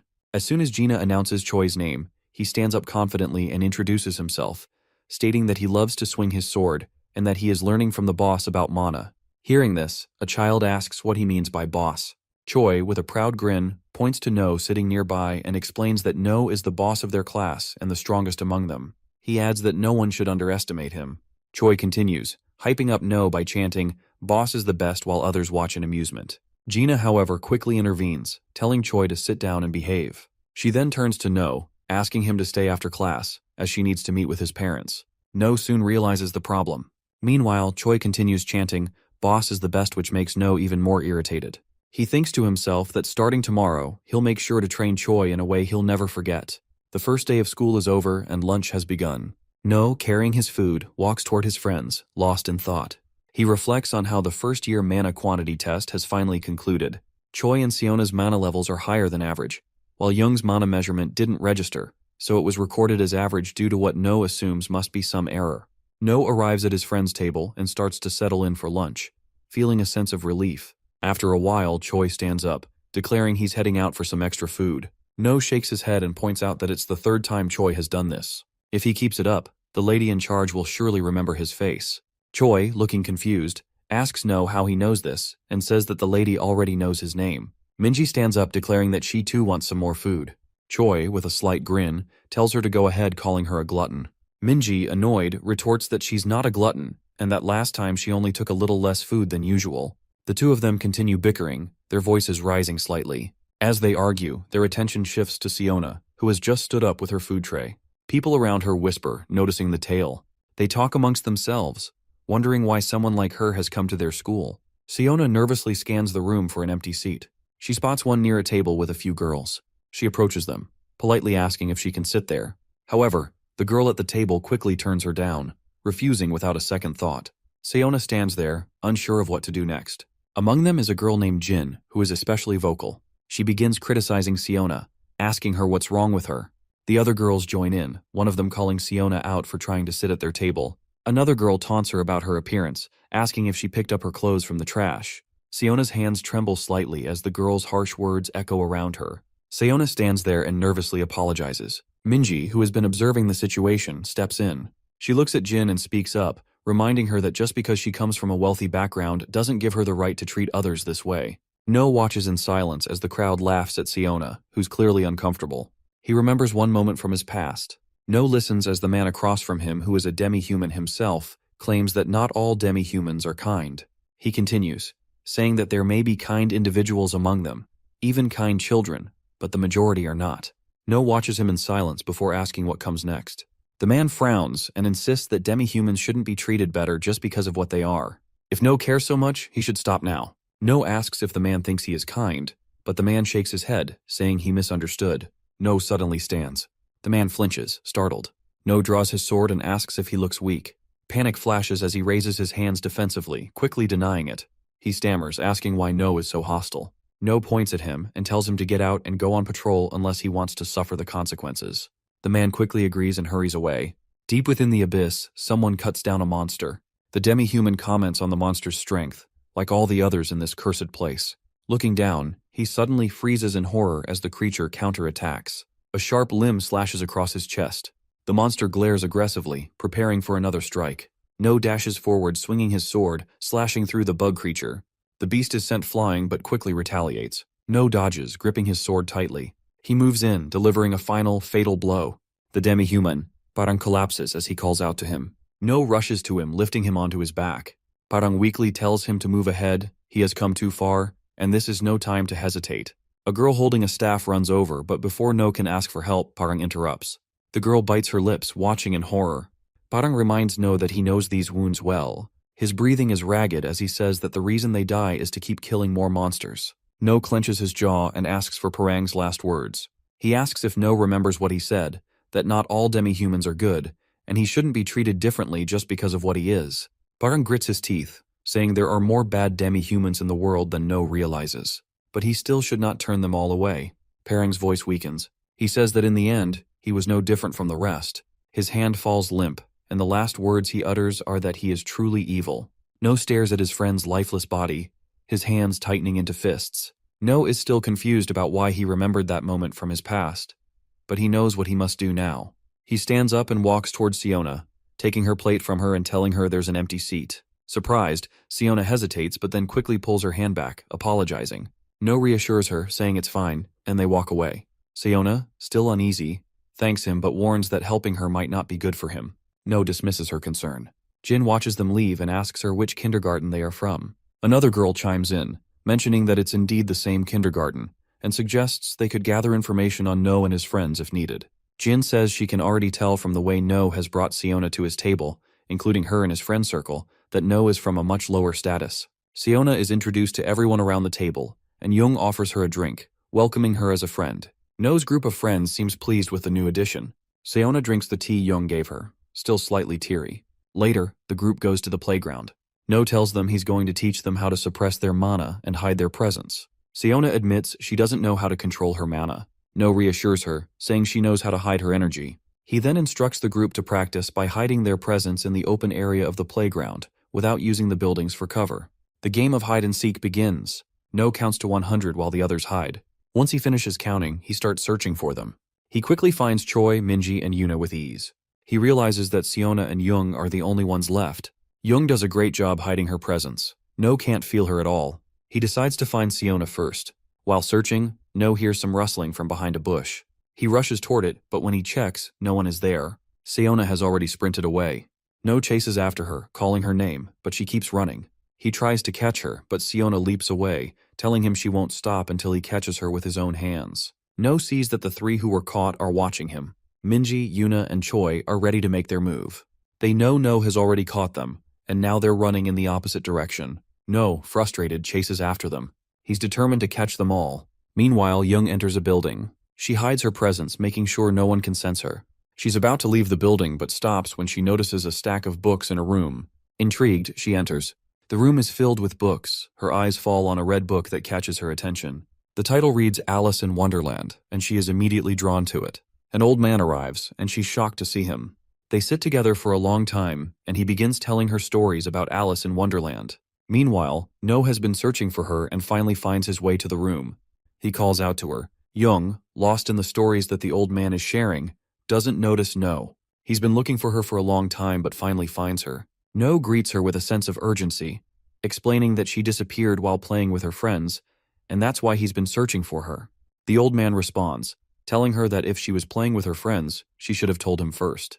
Jung apologizes, explaining that she forgot. Hearing this, Choi gets angry and scolds her. No taps her forehead with his finger and warns her to inform him next time before she leaves. Jung, almost about to cry, agrees and asks for his forgiveness. No turns to the old man and apologizes for the interruption, to which the old man dismisses it, saying there's no need to worry. He admits he's been quite bored and invites Jung to come back. Jung, excited, asks if she can return the next day to finish reading the book. The old man agrees. No tells Jung it's time to go home. Just then, the old man asks if he can drop them to their house. The old man calls for a car, and as soon as it arrives, Choi, Jung, and Siona step inside. The car is sleek and luxurious. Watching it leave, No mutters that he has never been in such an expensive car before and admits that he's a little jealous. Few days later at school, teacher Gina suddenly announces that she is putting No's name forward as a candidate for class president. No immediately asks why she is writing his name. Before he can argue, Minji informs him that someone nominated his name. Confused, he asks who said that, and Minji gestures toward Choi. No turns furious but decides to do something about Choi later. Choi tries to back out, but the teacher informs the class that No is the only candidate for class president this semester. She then asks if anyone else would like to nominate themselves, but no one speaks up. Jin slowly raises her hand and turns to No, saying she would also like to run as a candidate. Sometime later, Jin enters the classroom, bringing a huge box of burgers. She casually mentions that her father has already paid for them, and they're for everyone to enjoy. She and her friends begin distributing the burgers throughout the class. Jin adds that if she becomes class president, she'll treat everyone to burgers once a month, encouraging the class to vote for her. No watches everything from the side along with his friends. When Jin approaches to offer him a burger, he refuses and walks away. As he glances around, he notices Choi holding a burger, his mouth watering, but after a moment, he reluctantly gives it back. Minji comments that she's not homeless, rejecting the offer, and Jung also declines. Seeing this, No feels a little motivated and thinks that maybe he should at least give it a try. Later, the class heads out for a school trip. Their teacher Gina gathers everyone and instructs them to give their attendance when she calls their names. She begins by calling out the class president's name first. Jin raises her hand, confirming that she is officially this year's class president. Meanwhile, No, now the vice president, is frustrated by the outcome. Later, their teacher guides the students around the mountain they are visiting for their field trip. She takes them through scenic spots, allowing them to explore the area. Eventually, they stop for lunch break. As No opens his lunchbox, he notices a note inside that reads, "Love you." Seeing this, Minji teases him, saying how sweet it is that his sister loves him so much. No tells her to be quiet. Jung's lunch stands out as the most beautifully prepared, making No certain that her father must have made it. Meanwhile, Choi casually comments that cup noodles are the best food for a field trip. Hearing this, Minji asks if his mother didn't pack a lunch for him. Choi simply nods, explaining that his mom told him cup noodles were the best. No and Minji grow quiet, exchanging glances. No thinks that Choi's mother doesn't care much for him, not even bothering to prepare his lunch. No, trying to cheer him up, agrees that cup noodles are the best. Deep in the mountains, a man is being chased by monsters. He runs as fast as he can, but his foot catches on something, causing him to fall. When he looks up, he sees the creatures closing in. Rank 7 monsters, vicious hounds feared for their brutality. Terrified, he stumbles back, calling for help. But before he can react, a larger presence looms behind him. Turning around, he finds himself face to face with an even stronger beast, a rank 6 hellhound, the leader of the pack. The monstrous hounds waste no time lunging at him. Within moments, they tear him apart, devouring him completely. The hellhound leader suddenly commands the others to stop. The lesser hounds immediately freeze. The leader then gives a new order. They must head south. And southward is exactly where No and his group are. Meanwhile, the students begin their treasure hunt activity. No has no interest in participating and would rather leave, but he gets dragged along by his classmates. Annoyed, he reluctantly follows along. Suddenly, a loud scream echoes through the area. Everyone stops and starts murmuring about what it could be. No, keeping a cool head, tells them all to stay quiet. As they scan their surroundings, a monster approaches, moving swiftly toward them. When they look ahead, they see a hound standing right in their path. No already knew that monsters would eventually show up here, but he had no way of knowing the exact day. Frustrated, he thinks why it had to be today. The Buchan Mountain incident was a major disaster. Seoul was supposed to be protected by a cocoon-like barrier, but for some unknown reason, monsters from the nearby districts managed to break through and enter Seoul. The result was tragic, leading to countless casualties. The hellhound's eyes lock onto Minji first. It leaps at her and Minji stumbles as her foot catches on a rock, making her fall backward. Just before the hellhound can reach her, No charges in and lands a powerful kick, sending the creature flying. Without wasting a moment, he attacks it repeatedly with his fork, striking over and over until he finally kills it. Turning to Minji, he asks if she's okay. Minji quickly nods, but Choi steps in, saying they should be asking him instead. He then comments that No's actions just now were completely unlike the boss he knows. No simply replies that he was just caught a little off guard.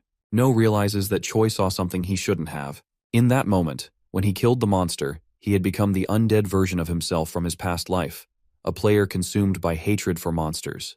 He had just revealed a side of himself that he never wanted anyone to see. Before he can dwell on it further, more monstrous roars echo through the area.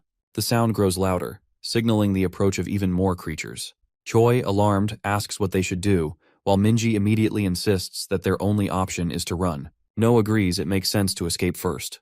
But he knows that hounds always move in packs, and now an entire group of them is descending from the top of the mountain. If they stick together, he might not be able to protect everyone. There's only one option left. He takes a deep breath and tells everyone to listen carefully to what he's about to say. Meanwhile, another group of students continue their treasure hunt. Meanwhile, Jin spreads her handkerchief over a rock and sits down, watching her friends as she casually tells them to hurry up and find the treasure. Jin's friends make excuses, saying they need a break and that searching for the treasure is too much effort. But as soon as she glares at them, they quickly get back to work, resuming their search without further complaints. Just then, Jin notices a group of students running toward her, screaming in panic. At the same time, a pack of hellhounds emerge, chasing them down. The terrified students rush past her, leaving her frozen in place. Before she can react, one of the hellhounds leaps straight at her, ready to strike. But before it can land its attack, a gunshot rings out. The bullet strikes the hellhound, killing it instantly.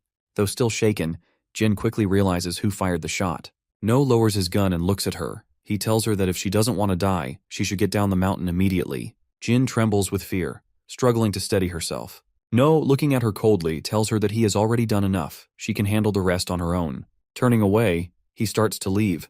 But before he can take another step, Jin grabs his hand. She insists that he can't just leave. He has to protect her. No yanks his hand free. He warns her not to get in his way and orders her to leave. Earlier, No gathers his friends and instructs them to run as far down the mountain as possible. If they spot any other hunters, they should call for help immediately. Choi hesitates, then asks if No isn't coming with them. No shakes his head, saying he has to stay back and search for other survivors. Choi, refusing to leave him behind, declares that he'll go too. He's learned from No, and now it's his turn to help. But before he can say another word, No cuts him off. His voice turns cold as he orders Choi to stop joking around and focus on surviving. No continues instructing his friends, emphasizing that from now on, they will operate as a 4-person party. He warns them to keep one thing in mind: hounds are monsters with great sense of smell. To avoid detection, they must suppress their mana as much as possible since these creatures can easily sense it. Once they head down the mountain, No moves in the opposite direction, climbing higher. Along the way, he tosses Young's food onto the ground. Since it was prepared by her father, it contains traces of mana. This will momentarily confuse the monsters, giving him an advantage. Activating his mana detection, No thoroughly scans the area, pinpointing the exact locations of nearby monsters. Satisfied with the information, he mutters to himself that he has already bought his friends enough time to escape. He sprints toward the hellhounds. No spots the hellhound boss lurking in a particularly dark area of the mountain, its presence radiating an ominous aura. He mutters to himself, realizing this fight will be far more difficult than expected.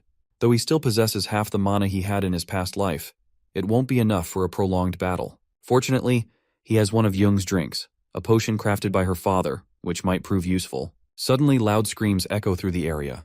No turns to see that a group of hunters has already arrived, but they are being overwhelmed by the horde of hellhounds. One by one, they are torn apart until only a single survivor remains. Before the last player can react, a hellhound lunges at him, finishing him off. No leaps into action, jumping onto one of the hellhounds.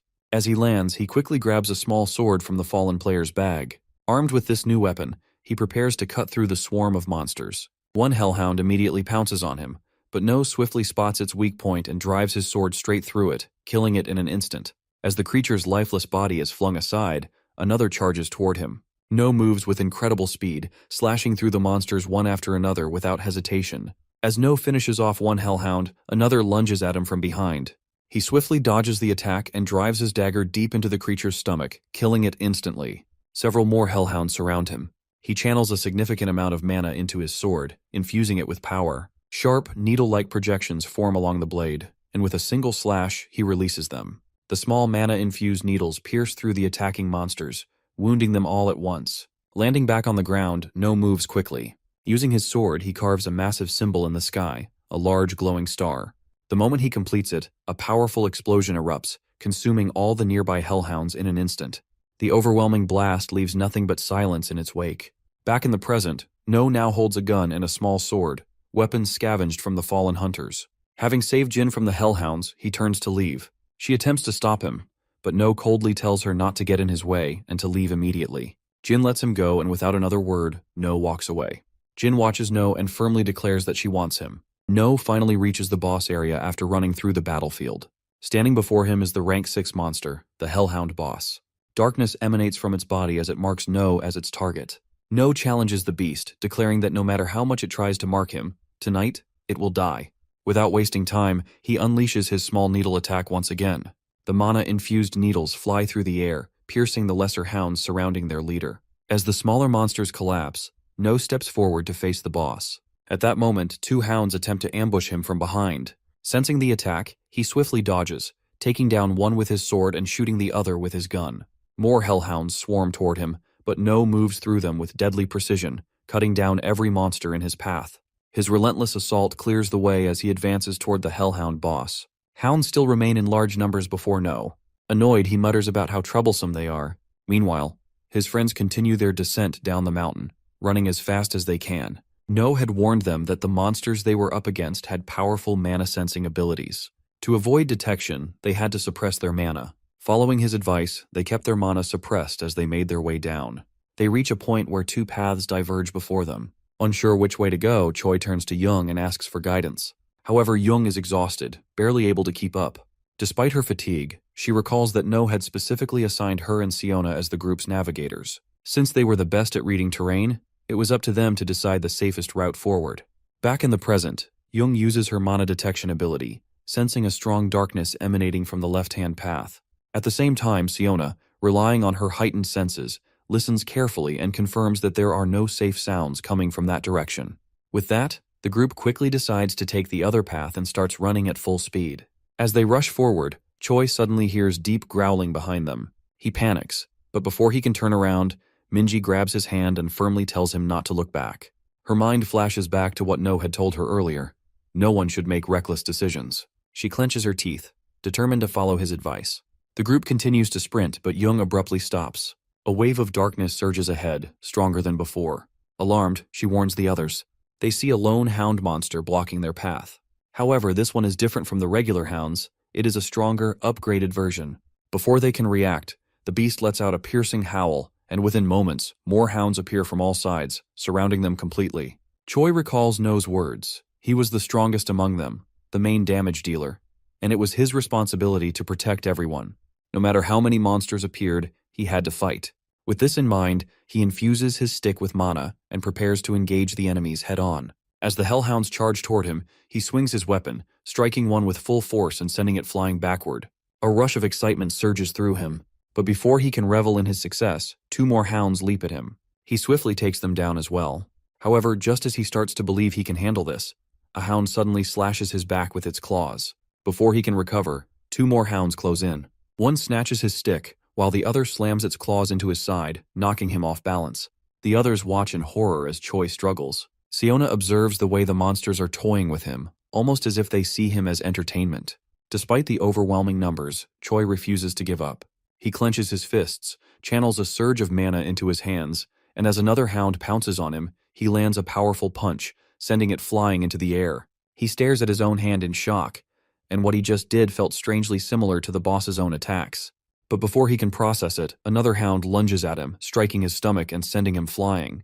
He crashes hard onto the ground. Before he can move, a hound pins him down with its massive paw pressing against his chest.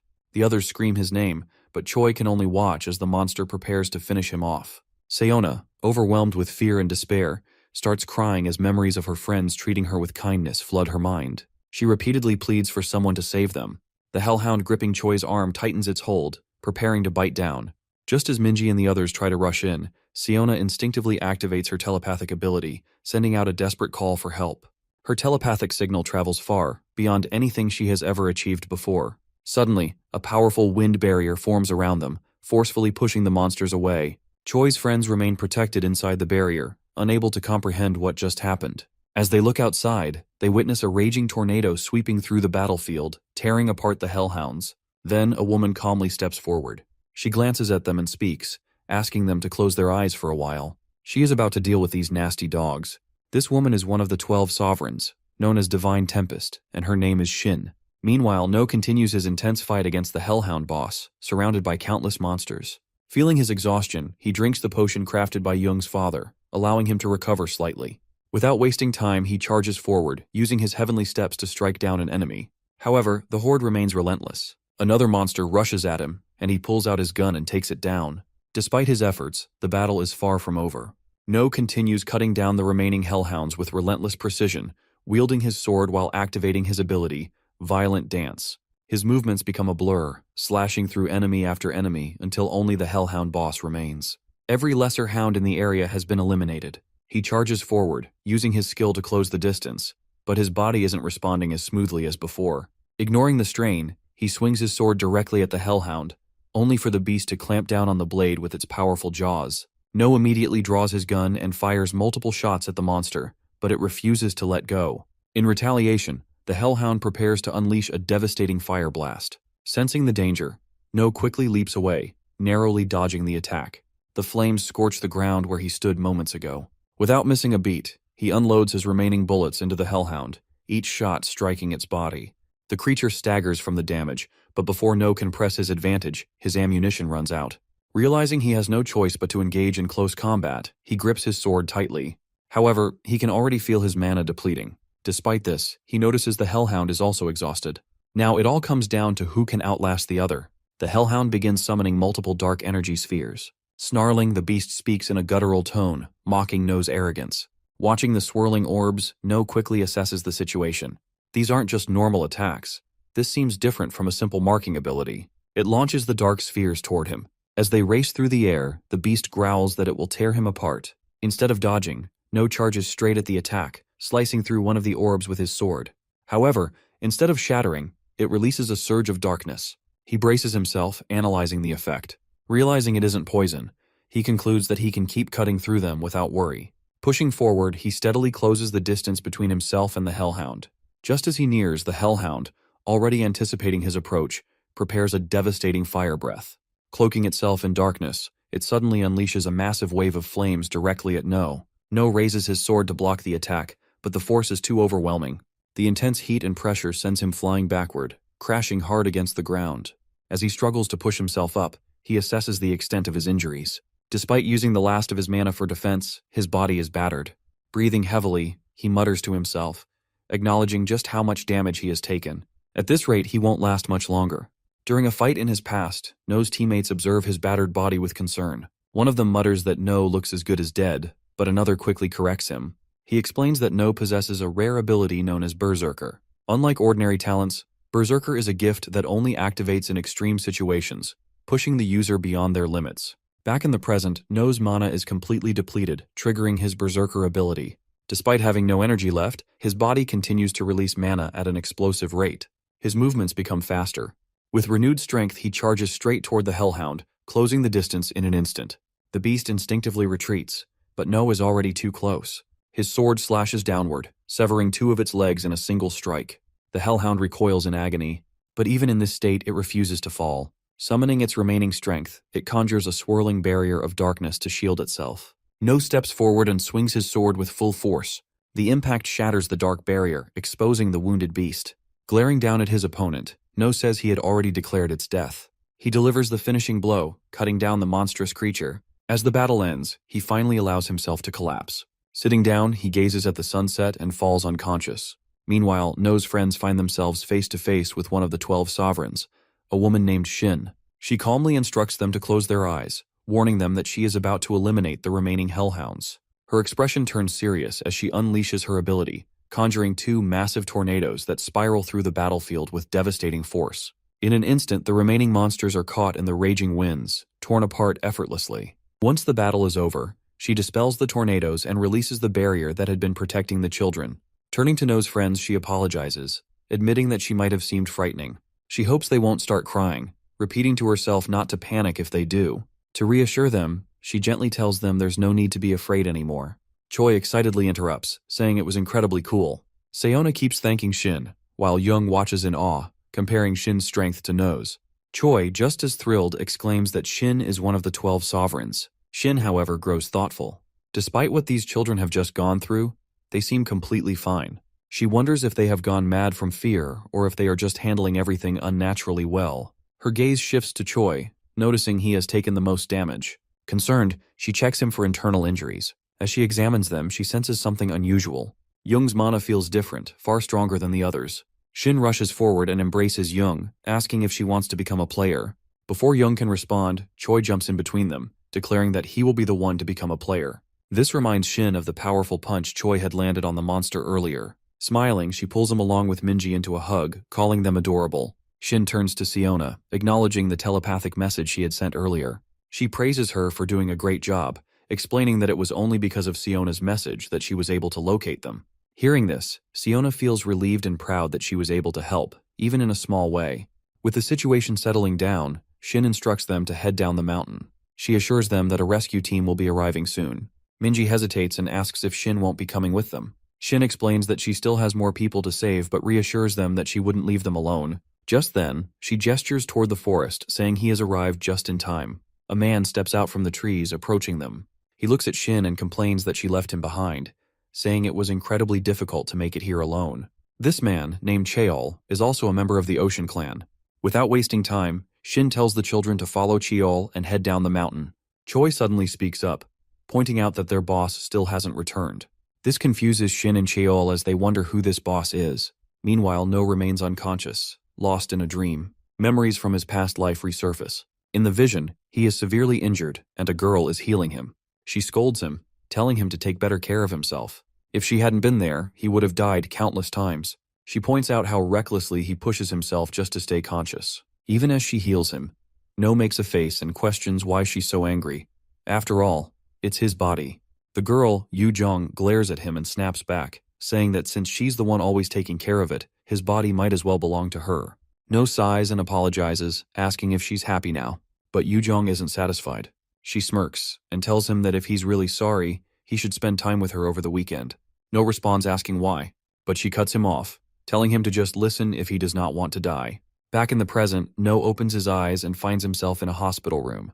He looks down at himself, realizing there are no visible injuries. As he mutters this to himself, someone outside hears him.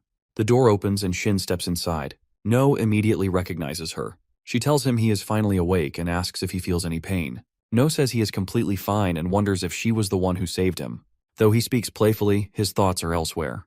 A member of the 12 sovereigns personally checking on him means she must know something. Shin sits beside No and explains that as soon as she found him, she brought him to the hospital. She asks if his name is No, and he confirms it before asking for hers. She introduces herself as Shin and adds that he can call her Nuna, which means older sister. No grows quiet for a moment before asking how long he was unconscious and what happened to his friends. Shin informs him that 6 hours have passed and that his friends are completely safe. She also mentions that she has already contacted his family and they should be arriving soon. Hearing this, No feels relieved that his friends are safe, but his thoughts shift to his parents. He wonders what he is going to say to them. Before he can dwell on it, Shin speaks again, telling him that she has some things to investigate and needs him to answer her questions properly. She asks what he was doing at that place and who was responsible for killing all the monsters. No lets out a small laugh and tells her that he doesn't remember much. He thinks he was just running and somehow ended up in that place. He says someone must have saved him before he lost consciousness. Shin moves in closer and states that with so many monsters killed there, she has a feeling that he was the one who defeated them. She asks what he thinks about that. No immediately denies it, saying there's no way he could have killed so many monsters. But Shin doesn't back down. She reveals that she has already gathered some information on him. Last year, he received the Brave Child Award. No turns away and insists that it was just a coincidence. But Shin presses further, asking if it was also a coincidence that he defeated the Hellhounds this time. No keeps denying it, but then Shin tells him that they have already found his fingerprints on the sword. Hearing this, No falls silent. He realizes that making more excuses won't help. This woman already knows the truth. There's nothing more he can do. After thinking for a moment, No tells her that they should make a deal. Shin questions why she should agree when she has nothing to lose. She asks what she would even gain from this deal. No responds that he will give her highly important information. Hearing this, Shin asks what kind of information he is talking about. But No refuses to reveal it immediately, saying that if he tells her now, it won't be a deal anymore. This information is part of the negotiation. Shin takes a moment to think. She realizes that he has given up on denying that he was the one who killed the hellhounds. Now she is curious about what kind of information this kid can possibly offer. She asks him what exactly he wants in return for this deal. No tells her that he doesn't want anything, he just wants to live a normal life. Seated in her car, she instructs her driver to investigate the heirs of the Dangun group. No had given Shin the information, telling her that she needs to keep an eye on the female heirs of the Dangun group. More importantly, she should observe their relationship with the leader of Ocean Clan, the very guild she is affiliated with. Hearing this, Shin is surprised. No is indirectly implying that one of the female heirs of a major group is having an affair with the leader of Ocean Clan. Shin warns him not to joke about something this serious and asks if he is ready to take responsibility for what he is saying. But No confidently replies that if she finds nothing new from his information, he will join her clan. Shin scoffs, saying that their guild isn't some random organization anyone can just join. However, No counters by saying that a moment ago she was convinced that he was the one who killed the hellhounds. Shin acknowledges that, no matter how she looks at it, No stands to gain a lot from this deal. But No simply tells her that, in the end, she will be able to confirm her husband's loyalty, while also securing a valuable talent. Back in the present, Shin asks the driver to investigate the female heirs of the Dangun group in detail, with a particular focus on any possible connections between them and her husband. Additionally, she orders him to recheck the ranking reports of the monsters that recently appeared in Gangnam District. In the past, No and Shin had already finalized their deal. No provided her with valuable information about her husband, and before she left, he gave her a final warning. He told her not to underestimate the monsters appearing in Gangnam District just because of their ranking. Ignoring them could lead to serious consequences. Before parting ways, he made one last suggestion. She should report that all the monsters from the recent incident were defeated by her alone. With a slight smile, No pointed out that this arrangement would benefit her as well. Meanwhile, it would allow him to continue living as an ordinary elementary school student. Thinking back on their conversation, she mutters to herself that the boy is truly interesting. The news reported that today, a 7th grade monster and 100 hellhounds attacked Mount Bukan. A player had dealt with the 6th grade hellhound and was now investigating the incident. Someone was checking a phone displaying a report stating that 34 victims are identified. The entire internet was flooded with news about the event. A couple of months later, Siona smiles as her friends wish her a happy birthday. No, looking at Minji smiling, teases that kindness doesn't suit her. Young hands Siona some homemade chocolate with a cheerful expression. Choi quickly walks away, grinning and whispering to others that the party will be amazing. No asks if Young's dad has allowed them to do this, while Siona questions what they are whispering about. Choi runs off, insisting she doesn't need to know. Minji, glancing up, mentions that the morning assembly is starting. Siona looks around in confusion. Later in the evening, a large crowd gathers at Young's house to celebrate Siona's birthday. All the kids smile as they wish her. Tears well up in Siona's eyes as she admits she had suspected they were secretly planning something. A cake is brought out for her. Minji, still smiling, reminds Siona that she has a lot to do. Minji tells No that Jin Sana has threatened a worker to ensure the boy's father will attend. No knows about the KK group, ranking 7th in all of South Korea. Their main areas of influence are electronics, construction, and advertising, though they have little impact on the medical industry. No tells Minji to wipe that expression off her face. He smiles, saying that if Jin is a direct heir to KK, then her last name should be Kim. But since her surname is Jin, she is definitely from a collateral family. No tells her to stop worrying. Minji is annoyed and walks away, telling him to eat alone. No mutters that things have gotten a little complicated but are still manageable. His eyes are on his family as he stabs the fork into the cake, declaring that if anything disturbs them, he will tear it to pieces. Choi shouts that today he will show what he has learned. No tells him that as long as he doesn't trip, he is fine. Choi waves a hand, telling him not to worry. Everything will be okay, and he will do his best for the team. No notices the tension in the air and turns back. Angry students are gathered, and he asks what is going on.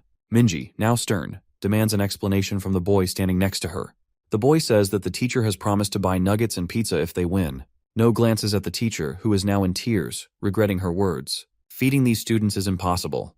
Another teacher raises his gun and shouts for attention. Choi prepares to start, thinking about how shocked everyone will be. A gunshot rings out.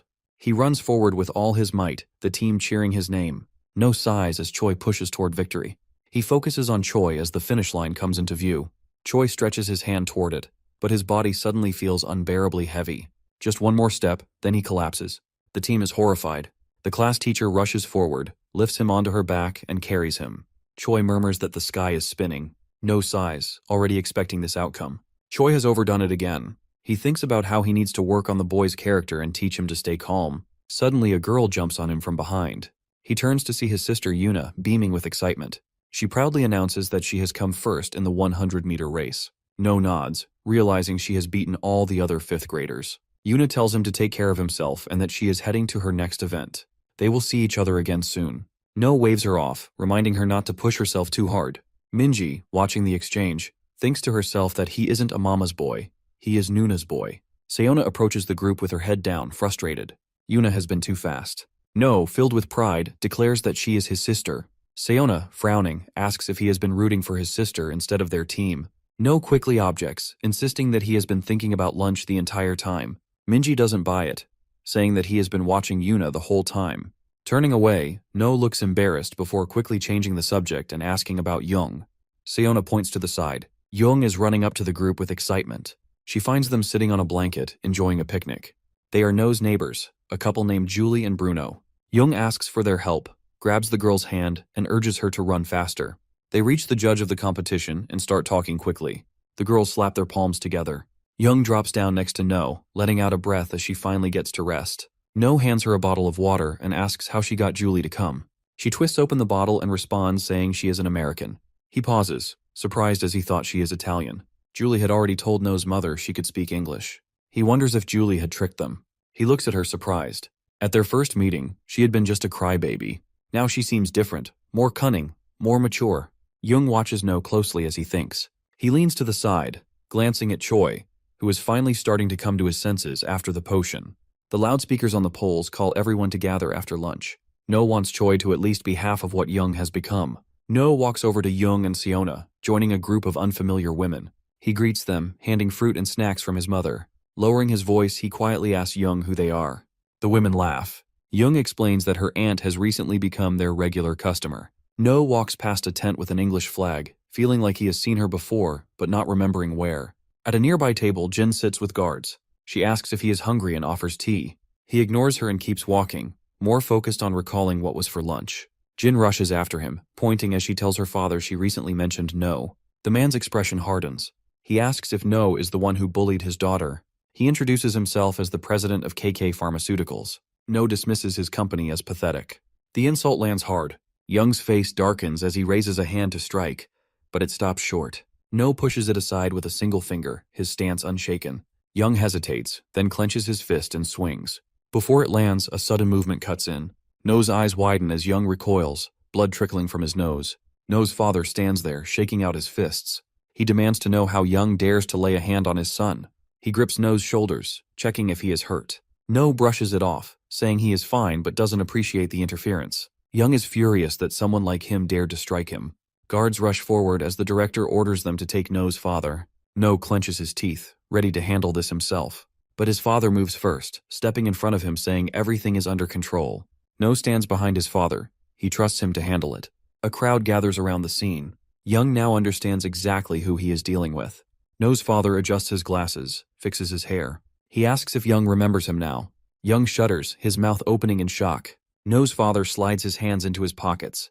The director shouts, recognizing him as the head of the department at Sirius. Young clenches his teeth, struggling to process why someone like Sirius is here. No is equally shocked. He cannot believe his father holds a high position at Sirius. Sirius is South Korea's second largest company, known for supplying cars and devices for hunters. Young, still shaken, points at Sirius and demands to know what he is doing here. Sirius frowns and Young quickly apologizes, admitting he was just curious about why the head of the strategic department was here.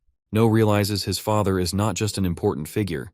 He oversees the production of devices for the company. Sirius pats his son's head, explaining he only came to watch his children perform, though Young seems to have a problem with his son.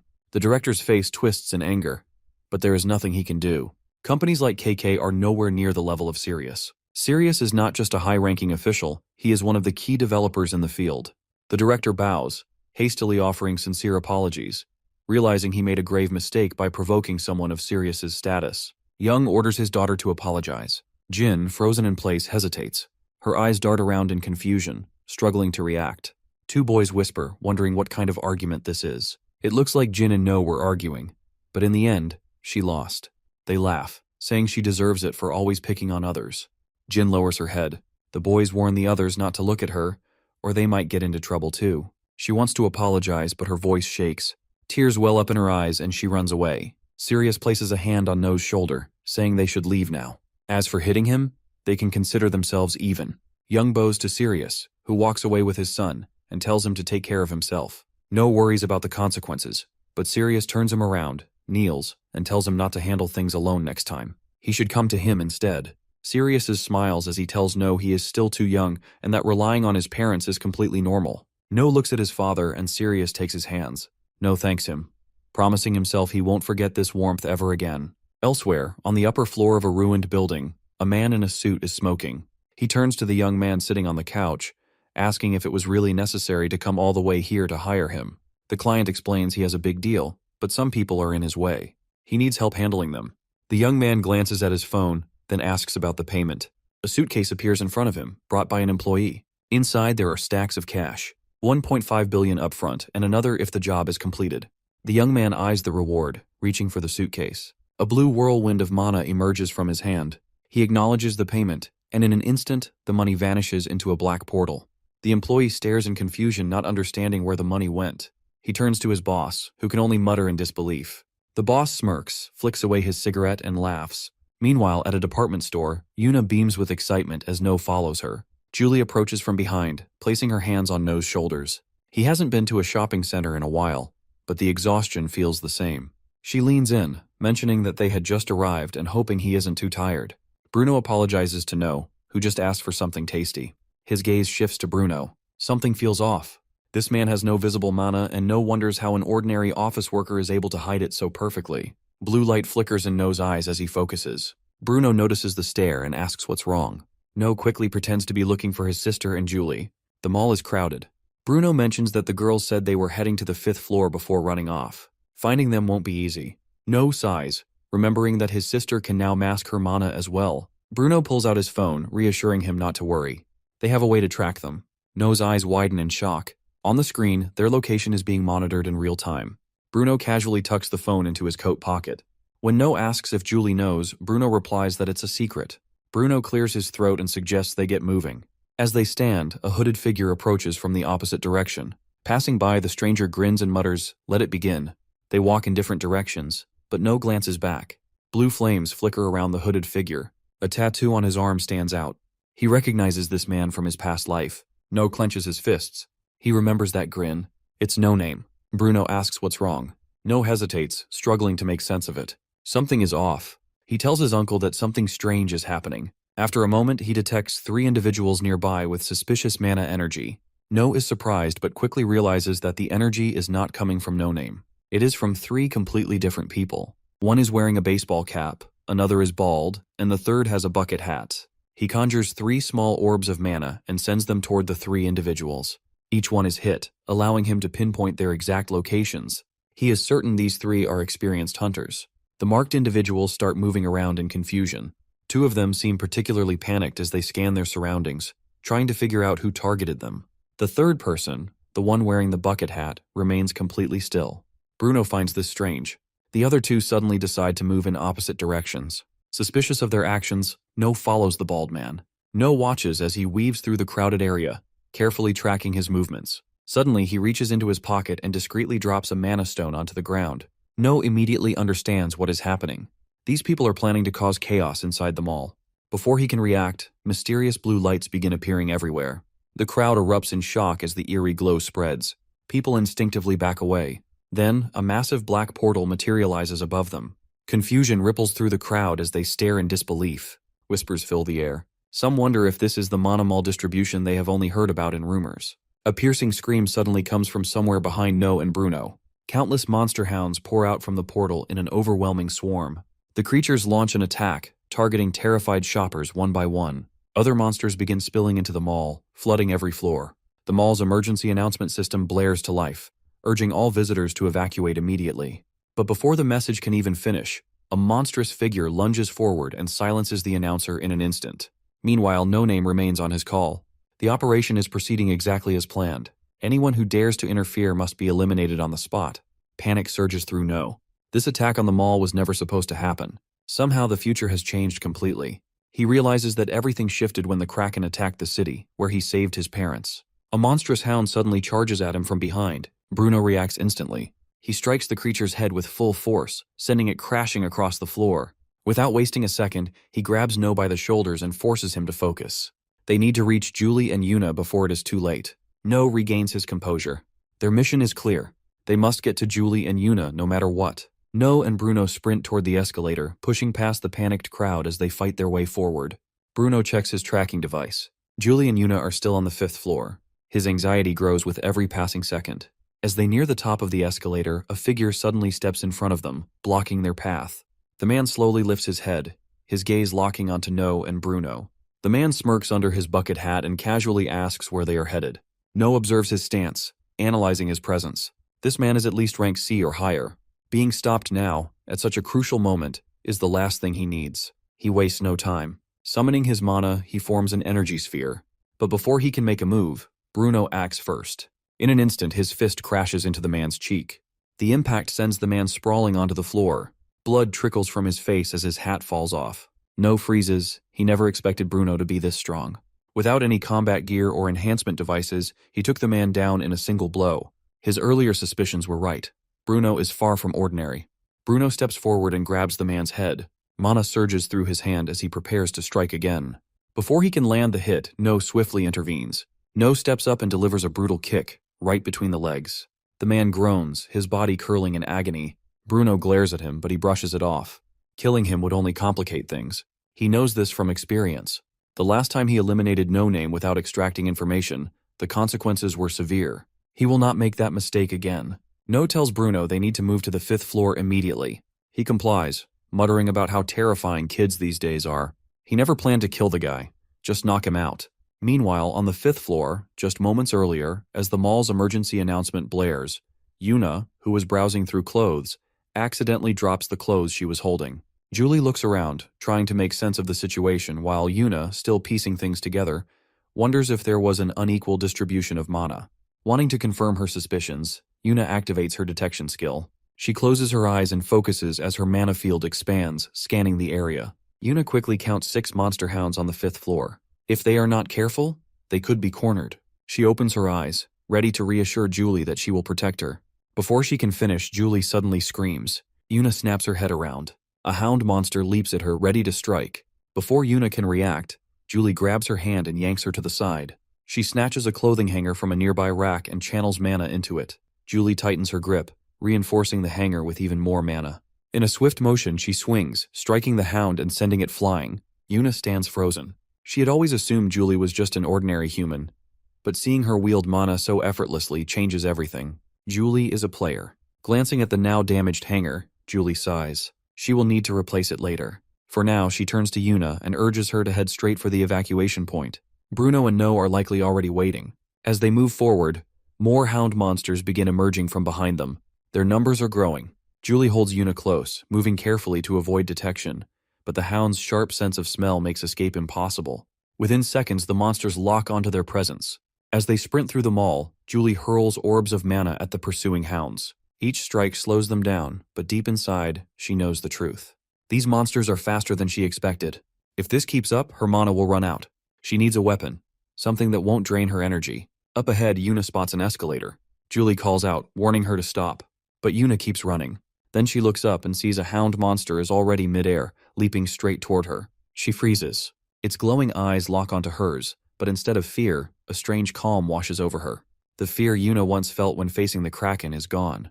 Mana energy surges through her body, flowing naturally. As the attack comes her way, she leaps left, narrowly dodging the strike, then twists midair.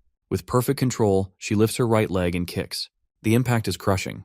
The hound monster hurtles off the edge of the 5th floor, vanishing into the depths below. But as Yuna exhales, ready to land, her foot slips. Julie appears, catching her just in time. Julie grips Yuna tightly, her heart racing. She quickly asks if Yuna is okay. Still smiling, Yuna reassures her she's fine. More hound monsters flood in from every direction, cutting off their escape. Julie scans the area and spots the escalator. She quickly turns to Yuna and asks if she can make it. Yuna nods. Mana energy pulses through their bodies as they push off the ground. In one swift motion, they leap and their feet land safely on the escalator. Julie doesn't stop. She tells Yuna to get down quickly. 2 hound monsters stand on the upper floor, furious that their prey has slipped away. Julie clenches her fists. Without proper combat gear or a weapon, fighting here will be difficult. She needs something solid to use. As they near the bottom of the escalator, a hound monster suddenly leaps from above, aiming straight for Julie. She grabs a mannequin torso from the side and swings it with full force. The impact is brutal. The monster is sent flying, crashing off the escalator and out of sight. She doesn't stop. 2 more hounds charge at her. Holding the mannequin like a weapon, she swings again, knocking both creatures away in one swift motion. Yuna watches, amazed by Julie's skill. Meanwhile, No and Bruno move cautiously through the area. No suddenly stops, noticing lipsticks and other cosmetic products scattered across the floor. He picks one up, rolling it between his fingers. If he has nothing else to use as a weapon, this will have to do. He throws the lipstick at one of No Name's henchmen. He deflects it with ease, just as he expected. It was never meant to hit. The moment his attention shifts, No rushes in. He strikes hard at his shin. He stumbles, but it isn't enough to take him down. He follows up with a powerful punch straight to his head. The force of the blow is devastating, leaving his face bruised. No quickly reports to Bruno. He asks if he has finished on his end. Bruno confirms. Now, all that remains is for them to head upstairs. Just as Bruno prepares to move, No stops him. He believes that if they wait a moment, they might be able to sense their targets more clearly. After a brief pause, he successfully pinpoints their locations. Before he can react, a hound monster crashes down from the upper floor, followed by 3 more. No and Bruno immediately look up, scanning the area. Above them, they see No and Yuna safe. With that reassurance, they grab weapons from their fallen enemies and make their way upstairs. As they move, Bruno asks if they need any protective gear. No considers his question but feels confident with just the short sword he picked up. No suddenly stops. His grip tightens around the sword. Bruno notices the shift in his behavior and asks what's wrong. On the floor above them, a man in a black jacket stands motionless. They recognize him instantly. It is the same person they spotted on the ground floor earlier. His mana energy surges, radiating an intense aura. No turns to Bruno and asks if he is the one behind the chaos in the mall. Bruno confirms it. Bruno instructs No to go and find his older sister, but he refuses to leave. He declares that he will be the one to take him down. Meanwhile, Julie and Yuna find themselves approached by 2 henchmen of no name. One looks surprised to see a foreigner. The other grins along with him, amused by the situation. Slowly, they start moving toward Julie and Yuna. Julie immediately steps in front of Yuna, shielding her. The henchmen will be forced to retreat soon as the Scylla are on their way. But before that happens, they decide to amuse themselves a little longer. Julie is disgusted while Yuna trembles behind her. Julie urges Yuna to find a place to hide. She promises to find her later, but Yuna refuses. She insists that she can fight too and begs Julie not to worry about her. Before she can argue further, the hooded man suddenly shouts, declaring that they won't let the kid escape. Almost instantly, his partner appears behind Yuna, blocking her path. A chill runs down Yuna's spine. She stands frozen as cold sweat trickles down her back. Before the man in black can lay a hand on Yuna, Julie grabs a mannequin torso and swings it at him with full force. But just as the attack is about to land, the hooded man pulls out a gun and fires. The shot sends the mannequin flying from Julie's hands. The man in black flinches, wincing as he clutches his ear. The hooded man smirks and warns Julie not to do anything reckless. He tells her to cooperate. If she refuses, she will have to deal with the consequences. The man in black moves toward them. He suggests a one-on-one fight before the Scylla arrives. He picks Yuna as his opponent. Panic surges through Yuna as she stumbles backward, pressing herself against a pillar. The man smiles slyly, raising his hand toward her. He tells her not to be afraid, insisting that he isn't a bad person. His fingers reach for her, but just before he can make contact, Yuna jerks her head to the side, barely avoiding him. Without a moment to lose, she ducks and sprints away. But no matter how desperately she tries to escape, it's hopeless. With a quick burst of mana, the man moves in a flash, grabbing Yuna's right arm before she can get any farther. Yuna's eyes widen in shock. Acting on instinct, she channels mana into her palms and unleashes an attack. The blast forces the man to leap back. In response, both of them summon barriers, their energy colliding mid-air. The man in black stares at her, visibly surprised. He never expected a girl like Yuna to wield such immense mana, enough to launch an attack and create a barrier at the same time. He can't believe he's being forced into a standoff with a mere child. But he has no patience for this. Reaching into his pocket, he pulls out a dagger. He knows that if he captures this girl, he will be rich. He lunges, slashing at her barrier with rapid strikes. Yuna grits her teeth, bracing herself as each blow collides with her shield. The barrier holds firm, but the relentless assault doesn't stop. The man keeps hacking away, his dagger striking over and over. With each impact, the blade grows duller. Now it is almost half its original size. Yuna watches his expression shift and wonders if she has finally made him give up. But before she can react, he suddenly thrusts his bare hand straight through her barrier. Shock washes over her as his fingers clamp tightly around her arm. A sinister grin spreads across his face. Meanwhile, on the ground floor of the mall, reinforcements from the Scylla clan finally arrive. Their priority is to evacuate civilians before dealing with the monsters wreaking havoc. As they move to control the situation, a strange creature materializes in front of them. The entire squad freezes and sees a rank 8 swamp slime. Their leader wastes no time and orders someone to call in long-range attackers before engaging. But one of the melee fighters steps forward. He insists there is no need for backup, he can handle it alone. Gripping his axe, he charges ahead, his weapon radiating with mana. To him, all monsters are the same. You cut them down until they are nothing. With that thought, he swings his axe straight into the slime's body. The moment his weapon makes contact, his attack stops dead. The slime begins to move. Its massive fluid body shifts and engulfs him entirely. Within seconds, he is devoured whole. The squad watches in horror. Their leader reacts immediately, shouting a warning to the team. Physical attacks are completely useless against this slime. They have no choice but to report the situation to the casters. Above, the hooded man smirks, pleased with the perfect timing of the monster's arrival. Thanks to the chaos below, he and his ally have plenty of time to deal with the two girls. He turns and orders Julie to finish this quickly. Julie remains silent. Leaning against a pillar, she steals a quick glance at him. Not far from where she stands, Yuna's panicked screams echo through the air. She still cannot understand how the man in the black shirt managed to break through her barrier. The man answers casually. If he could not even do that, he would not be worthy of being called a player. Before he can say anything else, a burst of fire erupts from behind him. He summons a barrier just in time, shielding himself from the incoming flames. Julie stands with one arm raised, fingers forming the shape of a gun, mana-infused fire still flickering at her fingertips. She fires again, shouting for Yuna to run. Realizing he cannot fight both of them at once, the man shifts his focus, blocking Julie's attacks, which gives Yuna a chance to escape. The hooded man turns toward Julie, clapping his hands in amusement. He did not expect her to be capable of such an attack. Julie, with nowhere to run, lunges backward and unleashes another fire strike, but the hooded man sees it coming. He raises a barrier in an instant, rendering her flames useless. Amused, he calls her a beautiful little doll and tells her to stop wasting energy. Fighting is pointless when they could be doing something far more interesting. Yuna keeps running, leaving Julie alone to deal with him. Hearing his words fills her with rage. She kicks off her heels, rips away the fabric restricting her leg, and glares at him. She refuses to be treated like some doll. She channels her fire again, determined to burn him down, but he acts unimpressed. Her attacks are too predictable. Before he can finish, his eyes widen, and he reacts instantly, summoning a barrier in front of him. But the moment it forms, it shatters. He brushes off the embers clinging to his shoulder, watching her closely. That surge of power, that sudden leap in strength can only mean one thing. She has an amplification gift. The man in the black continues his pursuit as Yuna sprints through the mall. Panting, he follows her into a toy store. Yuna backs up against the shelves, trapped with nowhere left to run. She channels mana into her legs and leaps onto a nearby shelf. Snatching a toy box from below, she hurls it at him, but he reacts instantly, activating a barrier that deflects it with ease. Frustrated, he slams his foot against the shelf, shaking the structure. Yuna loses her balance and begins to fall. Seeing his chance, he channels mana into his hands, aiming to cripple her legs and keep her from escaping. Just before she hits the ground, she activates a barrier of her own, clashing directly against his.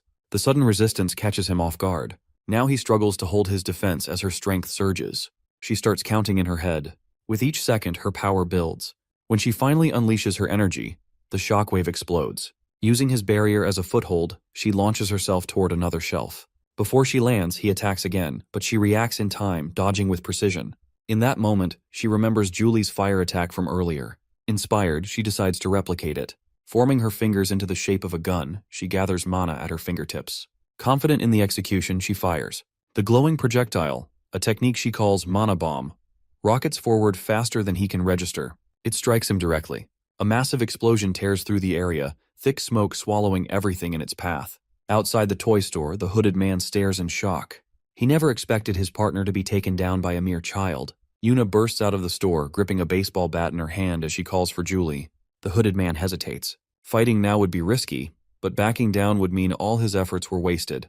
Julie spots Yuna approaching and immediately yells for her to stay back. She is about to unleash her full power. But before she can act, the hooded man moves first. A magic circle appears beneath her feet, and chains shoot out, coiling around her legs. As she struggles, he steps forward, uninterested in a fair fight. He grabs her from behind, locking her in place. She thrashes, but his grip holds firm. A sinister grin spreads across his face as he pulls out a dagger, whispering that she never saw this coming. Yuna watches in horror as she realizes Julie is trapped. She moves to step forward, but the hooded man tightens his hold and presses the blade closer, making it clear that if she takes another step, Julie could be seriously hurt. Rage boils inside Yuna, and she almost screams. But before she can react, the man in the black shirt reappears and drives her head into the floor. Yuna stares in shock. That explosion should have killed him, yet he stands there unharmed. The man smirks, as if reading her thoughts, and tells her a mere child could never kill a real player. Pinned to the ground, Yuna is helpless, unable to reach Julie. She watches as Julie calls her name. Just as everything seems lost, a sudden surge of energy erupts from within Yuna. Mana flares uncontrollably, crackling through the air in violent bursts.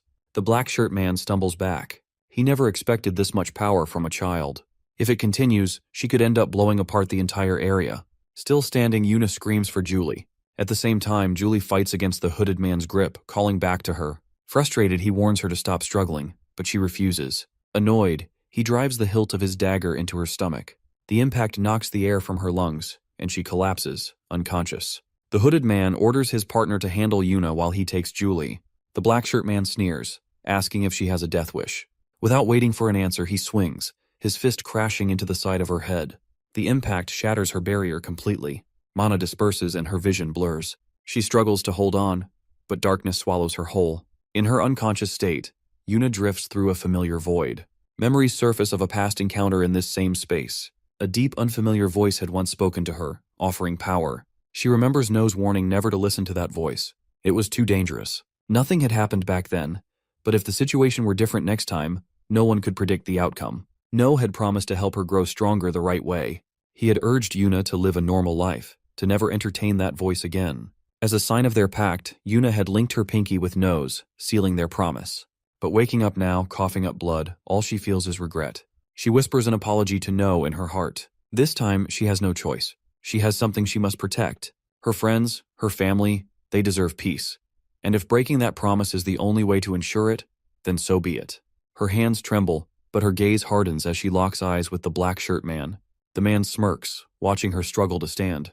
He swings, aiming to finish her for good. But before his fist can land, a powerful strike from behind sends him flying. Bruno's punch sends the man in the black shirt tumbling across the floor. Yuna exhales in relief. Bruno, noticing her weakened state, removes his coat and drapes it over her shoulders.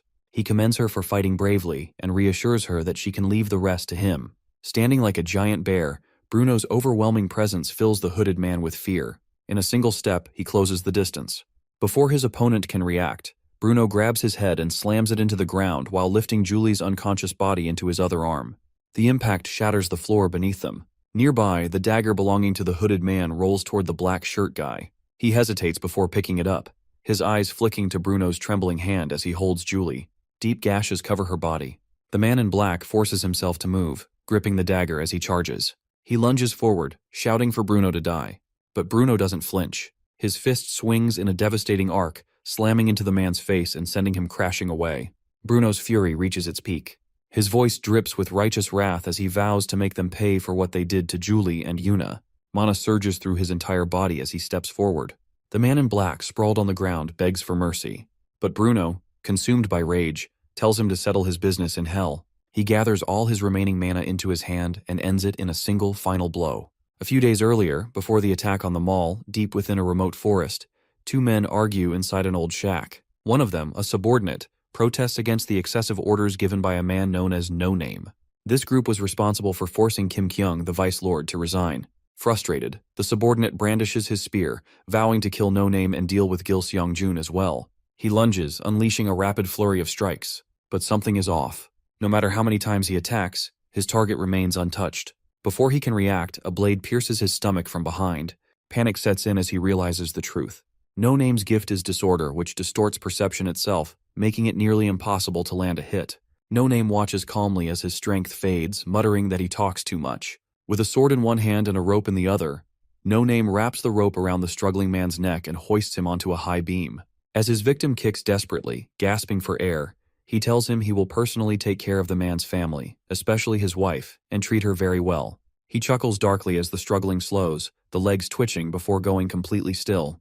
No Name thanks him for all the hard work, then walks away. A few days later, local authorities discover the subordinate's corpse. Inside the abandoned cabin of Vice Lord Kim Kyung, they find a suicide note, leading them to believe he took an extreme way out. At the mall's logistics warehouse, 6 figures stand waiting. No Name arrives, his sharp gaze sweeping across the room as he asks if anyone else is coming. A young man with a bowl-cut hairstyle steps forward, reporting that Shinhwa clan members have already arrived.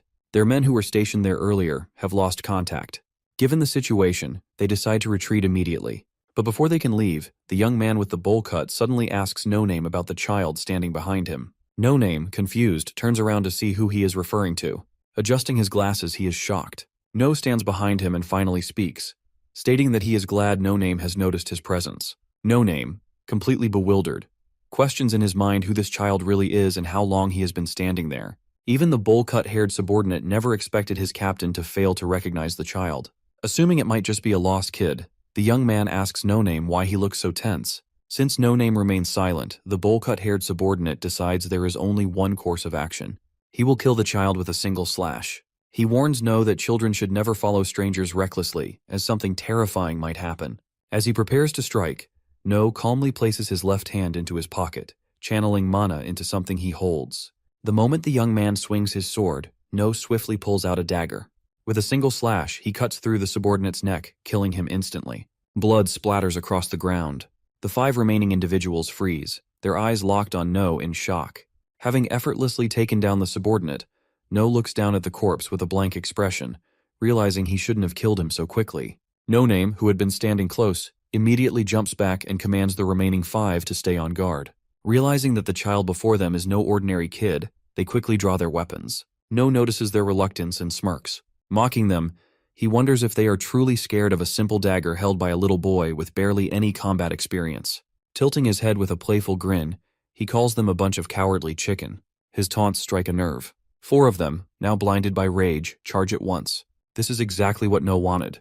Grinning wider, he activates his skill, Heavenly Steps. In an instant, he slashes through all 4 in a single motion. They drop dead before they even realize what happened.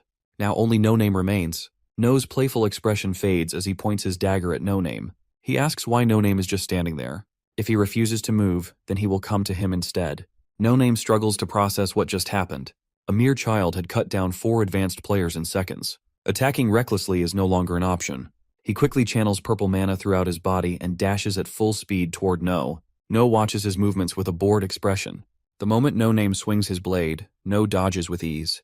Lifting his leg, he channels mana into it and delivers a powerful kick to No Name's left arm.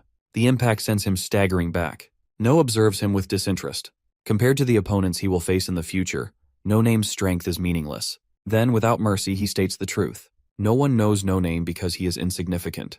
Hearing this, No Name is consumed by rage. Mana surges wildly around him as he unleashes a relentless barrage of attacks. No is bombarded with slashes from No Name, yet not a single strike manages to touch him. No Name begins to wonder how this kid is dodging every attack so effortlessly. No, still evading with ease, calmly states that he has already experienced this. No Name's special gift proves completely useless against him. No counters. A swift kick to No Name's leg sends him stumbling.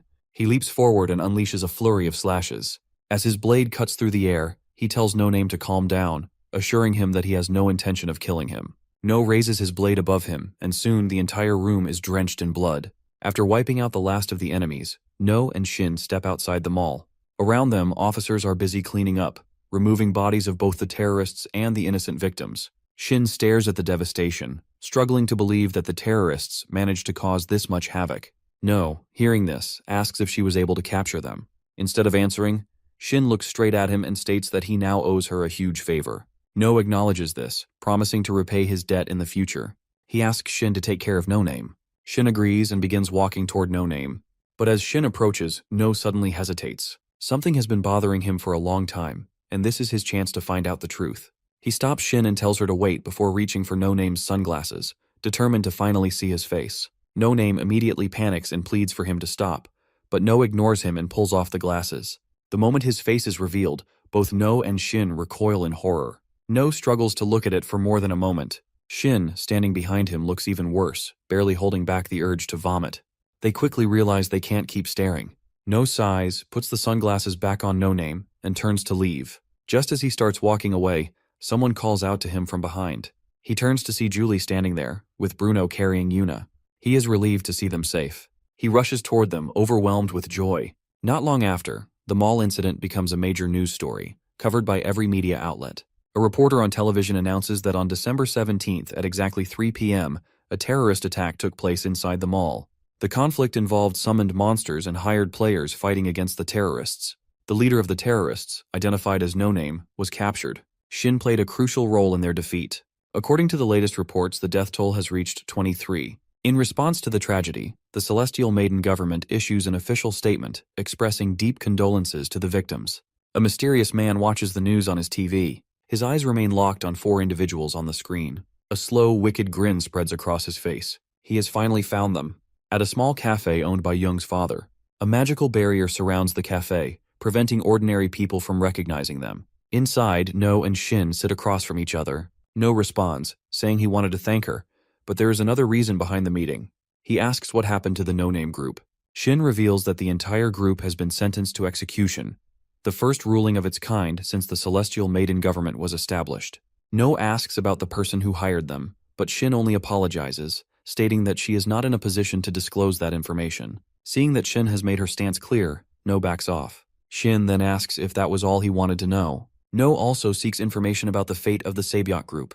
Shin explains that the president, Lee Yoon, has returned, prompting the group's heirs to temporarily withdraw from everything and focus on social welfare services. Shin prepares to leave, stating that she has other matters to investigate. As soon as Shin exits the cafe, Young's father approaches and informs No that the others will be arriving soon. He then asks if she still plans to wait here. No thanks him and decides to stay.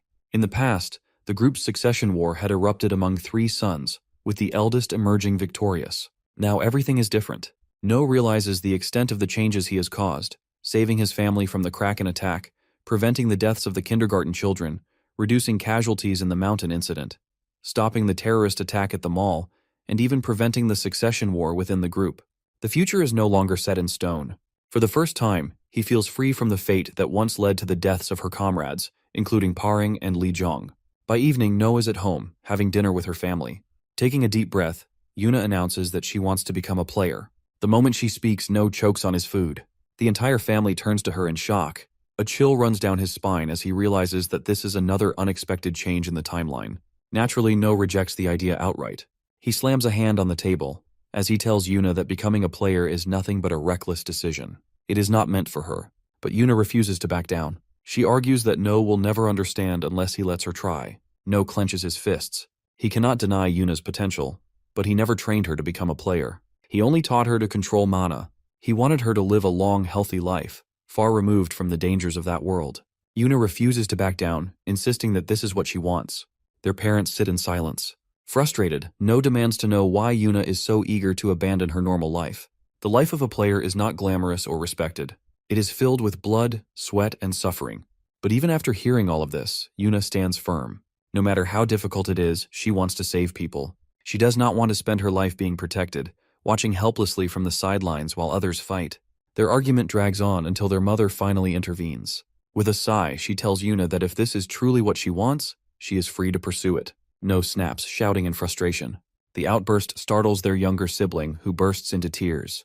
Their mother immediately scolds No for raising his voice and comforts Yunai. With tearful eyes, the little one looks up at No and mutters that she hates him. No turns to his parents again, demanding to know if they truly have no issue with Yuna becoming a player. Their mother explains that while they do not fully understand how dangerous a player's life is, they will still support Yuna if this is what she truly desires. Their father agrees, believing in Yuna's capability and trusting her to make the right decisions. Hearing their approval, Yuna gets up and embraces them both, thanking them for believing in her. No watches in silence. If their parents have already decided, he no longer has the right to oppose it. The meeting room is now crowded with people. The president calls on Seo-jong to present the gathered facts. Seo-jong begins by explaining the terrorist attack that took place in the mall, clarifying that the assault was not just an external attack, but an internal conflict within the Sabyok group itself. He then outlines the group's hierarchy as they currently understand it. The power struggle revolves around the 3 sons of the chairman Lee Yoon. The youngest has the weakest support, while the real competition is between the eldest and the second son. The eldest, Lee Byung, is known for his ruthless nature. Many doubt his legitimacy as heir, believing that simply being the firstborn is not enough to make him a worthy successor. The second son, Lee Jong, is completely different. Well-mannered and highly skilled in management, he is seen as a more capable leader. Based on this, they speculate that the terrorist attack may have been linked to Li Byong, who ordered the attack on a business managed by Li Zhong. The elder asks if the chairman is aware of such details. They agree, saying that the chairman reappeared from exile and returned to management immediately after the attack. Seojong continues, pointing out that Li Byong's financial power did not just fund mercenary players from no name. He likely hired the Ocean Clan. The mention of their name sends a wave of shock through the room. Records confirm that 92 hounds were captured during the Bukhan incident. Although 70% of the magic stones extracted from these monsters were secured, the remaining 30% circulated into the market. The investigation has revealed that these same magic stones were used by the terrorists in the recent mall attack. Seojong's explanation leads the leader to consider the possibility that the terrorists deliberately waited for the market price of magic stones to rise before executing their plan. Seojong responds that level 7 magic stones are neither refined nor filtered, making them easily accessible. The leader then questions whether the Ocean Clan could have been the ones to purchase and weaponize the leaked magic stones. Seojong states that their clan has thoroughly investigated the market circulation of these stones. If the Ocean Clan obtained them, it was likely through a secondary source, meaning their information might still be incomplete. A deep silence fills the room before the leader speaks again. Earlier this year, in April, Shin discovered that her husband, Gil Seong-jun, was having an affair with an heir from the Dangun group. Now the truth behind Gil Seong-jun's intentions has become clear. He must sever ties with the Dangun group and fully commit himself to Saebyok. This is the reason for today's meeting. The elder questions whether they are preparing for war. The leader responds, stating that war might not be the worst option. However, another man sitting nearby raises a serious concern. Divine Tempest is also a member from the Ocean Clan. A bald man speaks up, countering that the Ocean Clan is not the only one with 12 sovereign members. Their side has the Thunder Emperor. However, another man argues that this might not be enough. The Thunder Emperor is still too young. No matter how much of a genius he is, it would be difficult for him to match Divine Tempest in battle. The leader stops the idea of war but refuses to let the Ocean Clan go unpunished. Instead, she makes a decisive announcement. They will fully support Li Zhong, the second son, as the rightful heir, and organize a meeting to teach the Ocean Clan a lesson.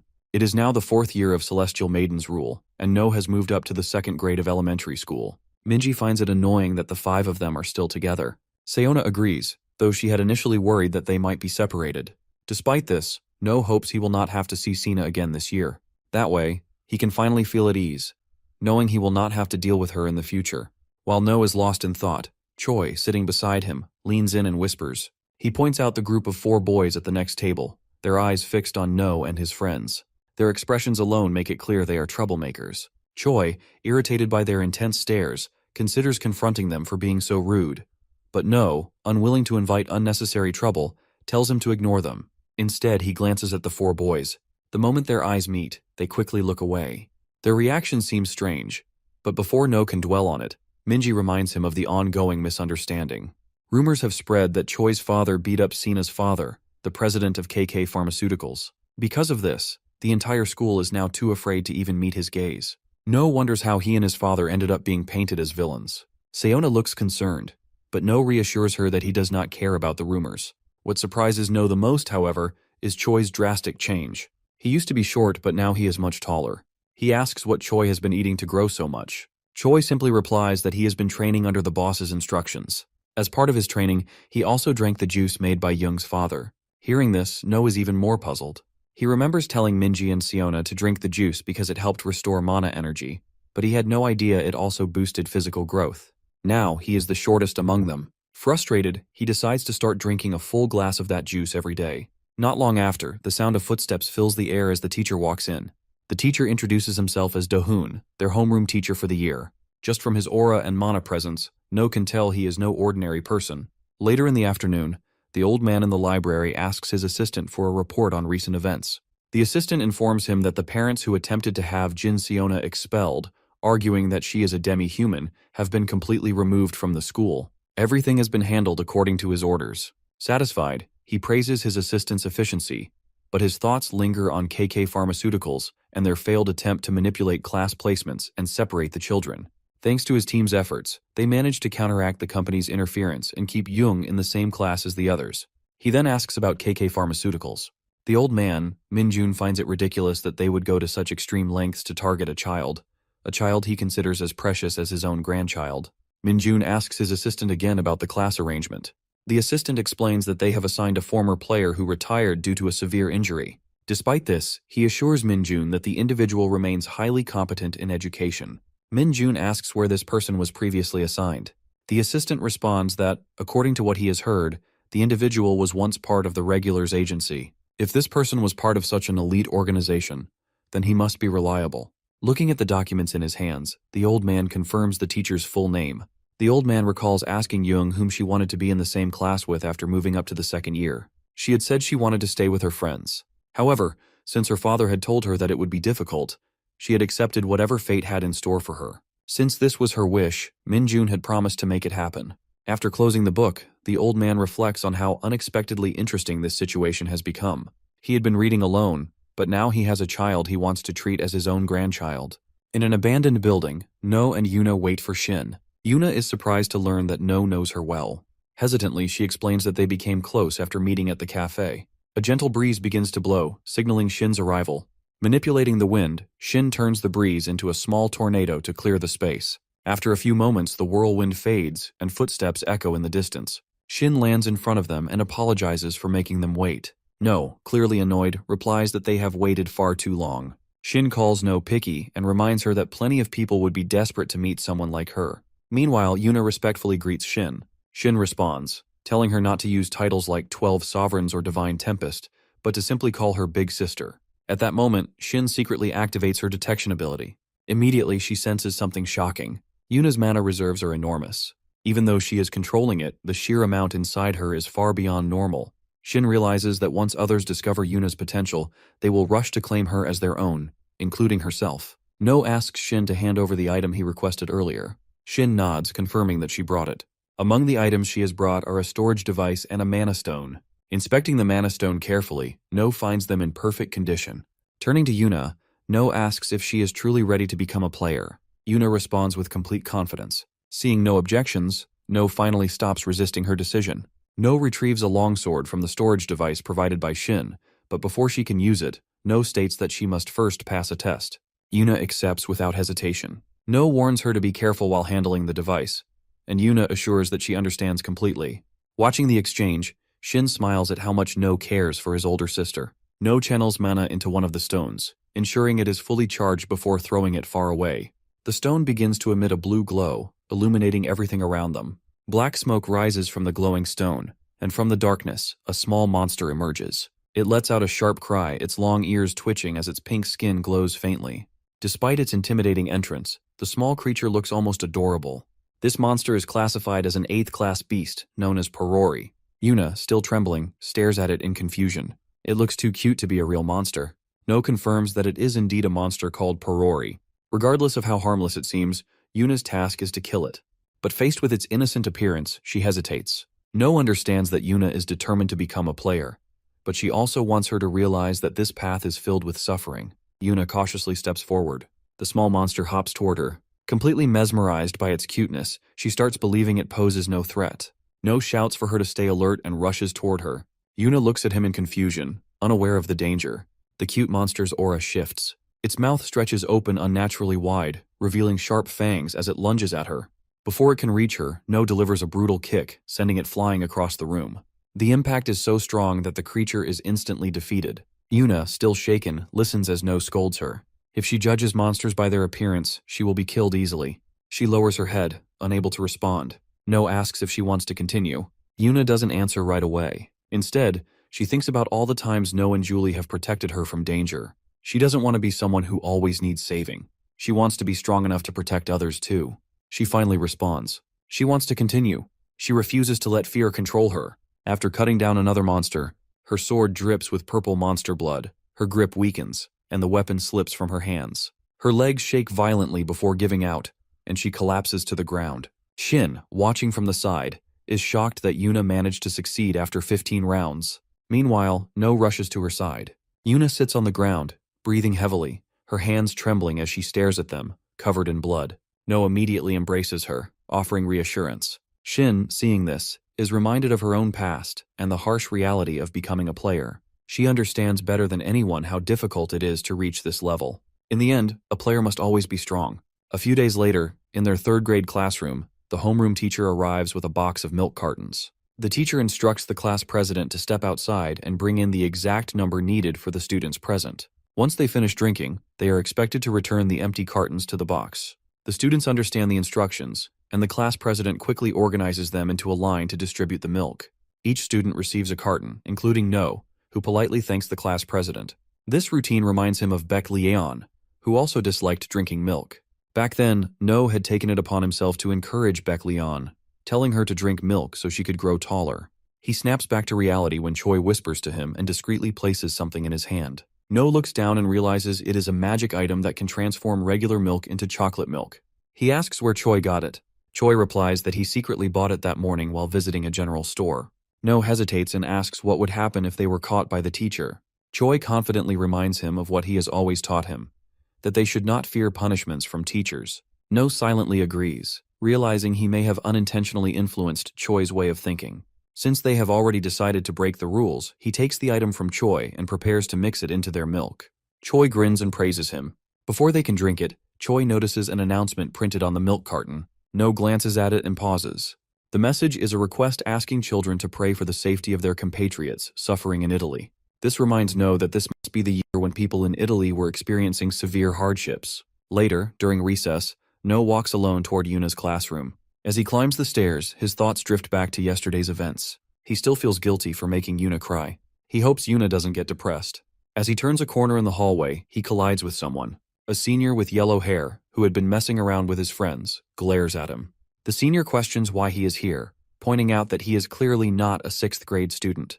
His friends approach from behind, joining in. No, already fed up with unnecessary trouble, sighs. He considers this just another ridiculous problem, which only fuels the yellow-haired senior's anger. One of his friends says that since No bumped into their leader, he should be the one to apologize. Another senior sneers, calling No arrogant before demanding to know which class he belongs to. No studies the yellow-haired senior closely. He looks oddly familiar. If his memory is correct, this is Lee Kang-hyuk, a player known for controlling the back alleys in Seongbuk District.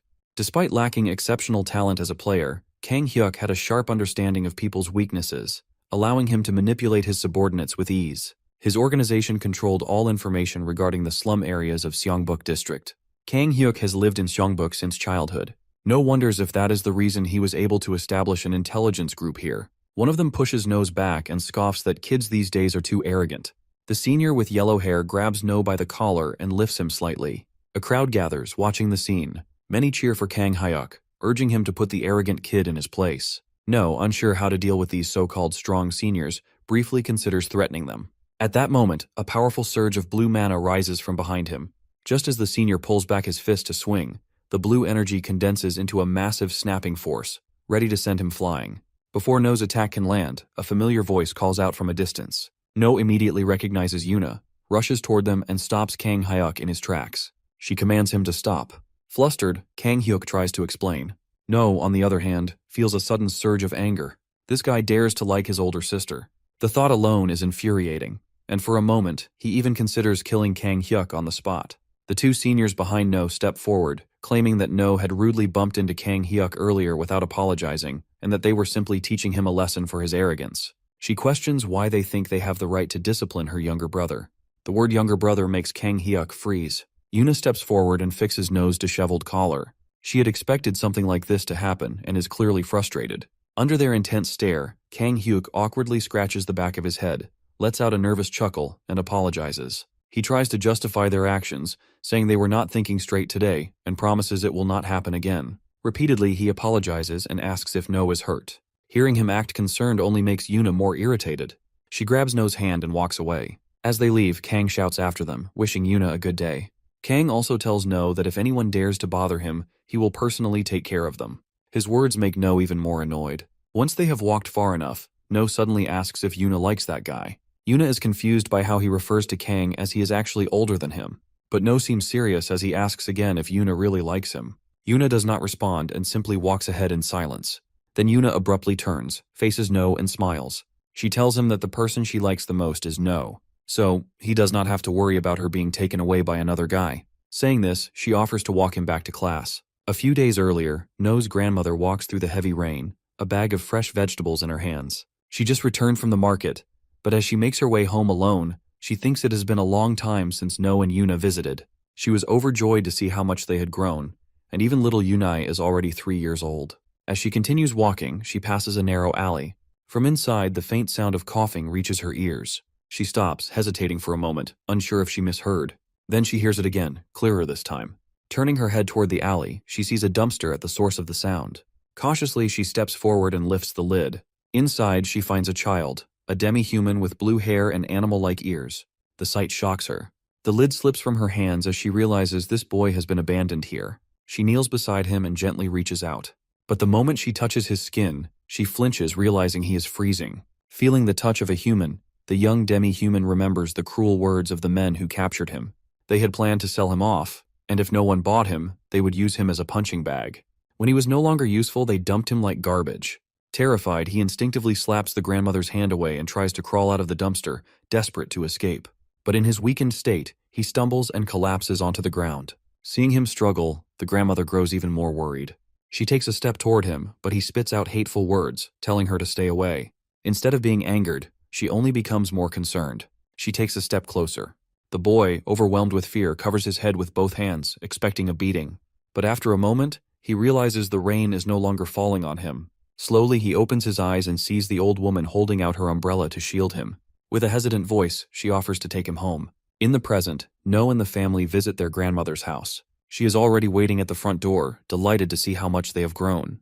Their mother, standing beside them, sighs and mutters her jealousy. Amused that No still acts so childishly around the old woman despite behaving much more maturely at home. It makes her feel a bit left out. No, hearing this, forces a nervous laugh and pretends to be surprised. Grandma chuckles and tells her daughter that she is acting like a kid. Grandma then turns to their father, teasing that it must be exhausting to live with her daughter. Meanwhile, Yunai clings tightly to her mother. Sensing this, Grandma kneels down and gently greets her, reminding her that they met last year. Yunai doesn't seem to remember at first, but slowly starts recognizing her face. Grandma with a warm smile asks how old she is now. Yunai lets go of her mother, runs over to Grandma and holds up 3 fingers. Beaming with pride, she announces that she is now 3 years old. Grandma's eyes light up with joy. Yunai giggles, thrilled to receive such praise. Watching their interaction, No smiles to himself. Grandma invites them inside, offering to order their favorite fried chicken. Yuna and No agree without hesitation. As they step into the yard, No suddenly senses an unusual mana presence. Something feels off. He activates his detection ability, narrowing his eyes. Just as they are about to enter, he warns Yuna to stop walking. In the distance, he spots an unfamiliar energy form. At first, he assumes it belongs to a monster, but something about it feels different. The energy is too tame. It could be a thief. Without making a sound, No presses a finger to his lips, signaling Yuna to stay quiet. If someone has broken into Grandma's house, they need to be careful. Carefully, he peeks through the door and spots the creature inside. Strangely, its body does not seem nearly as large as the energy it is giving off. Its ears twitch while its nose sniffs the air. Seeing an opening in its awareness, No realizes this is his chance. He quickly pushes open the door and leaps forward, aiming a punch.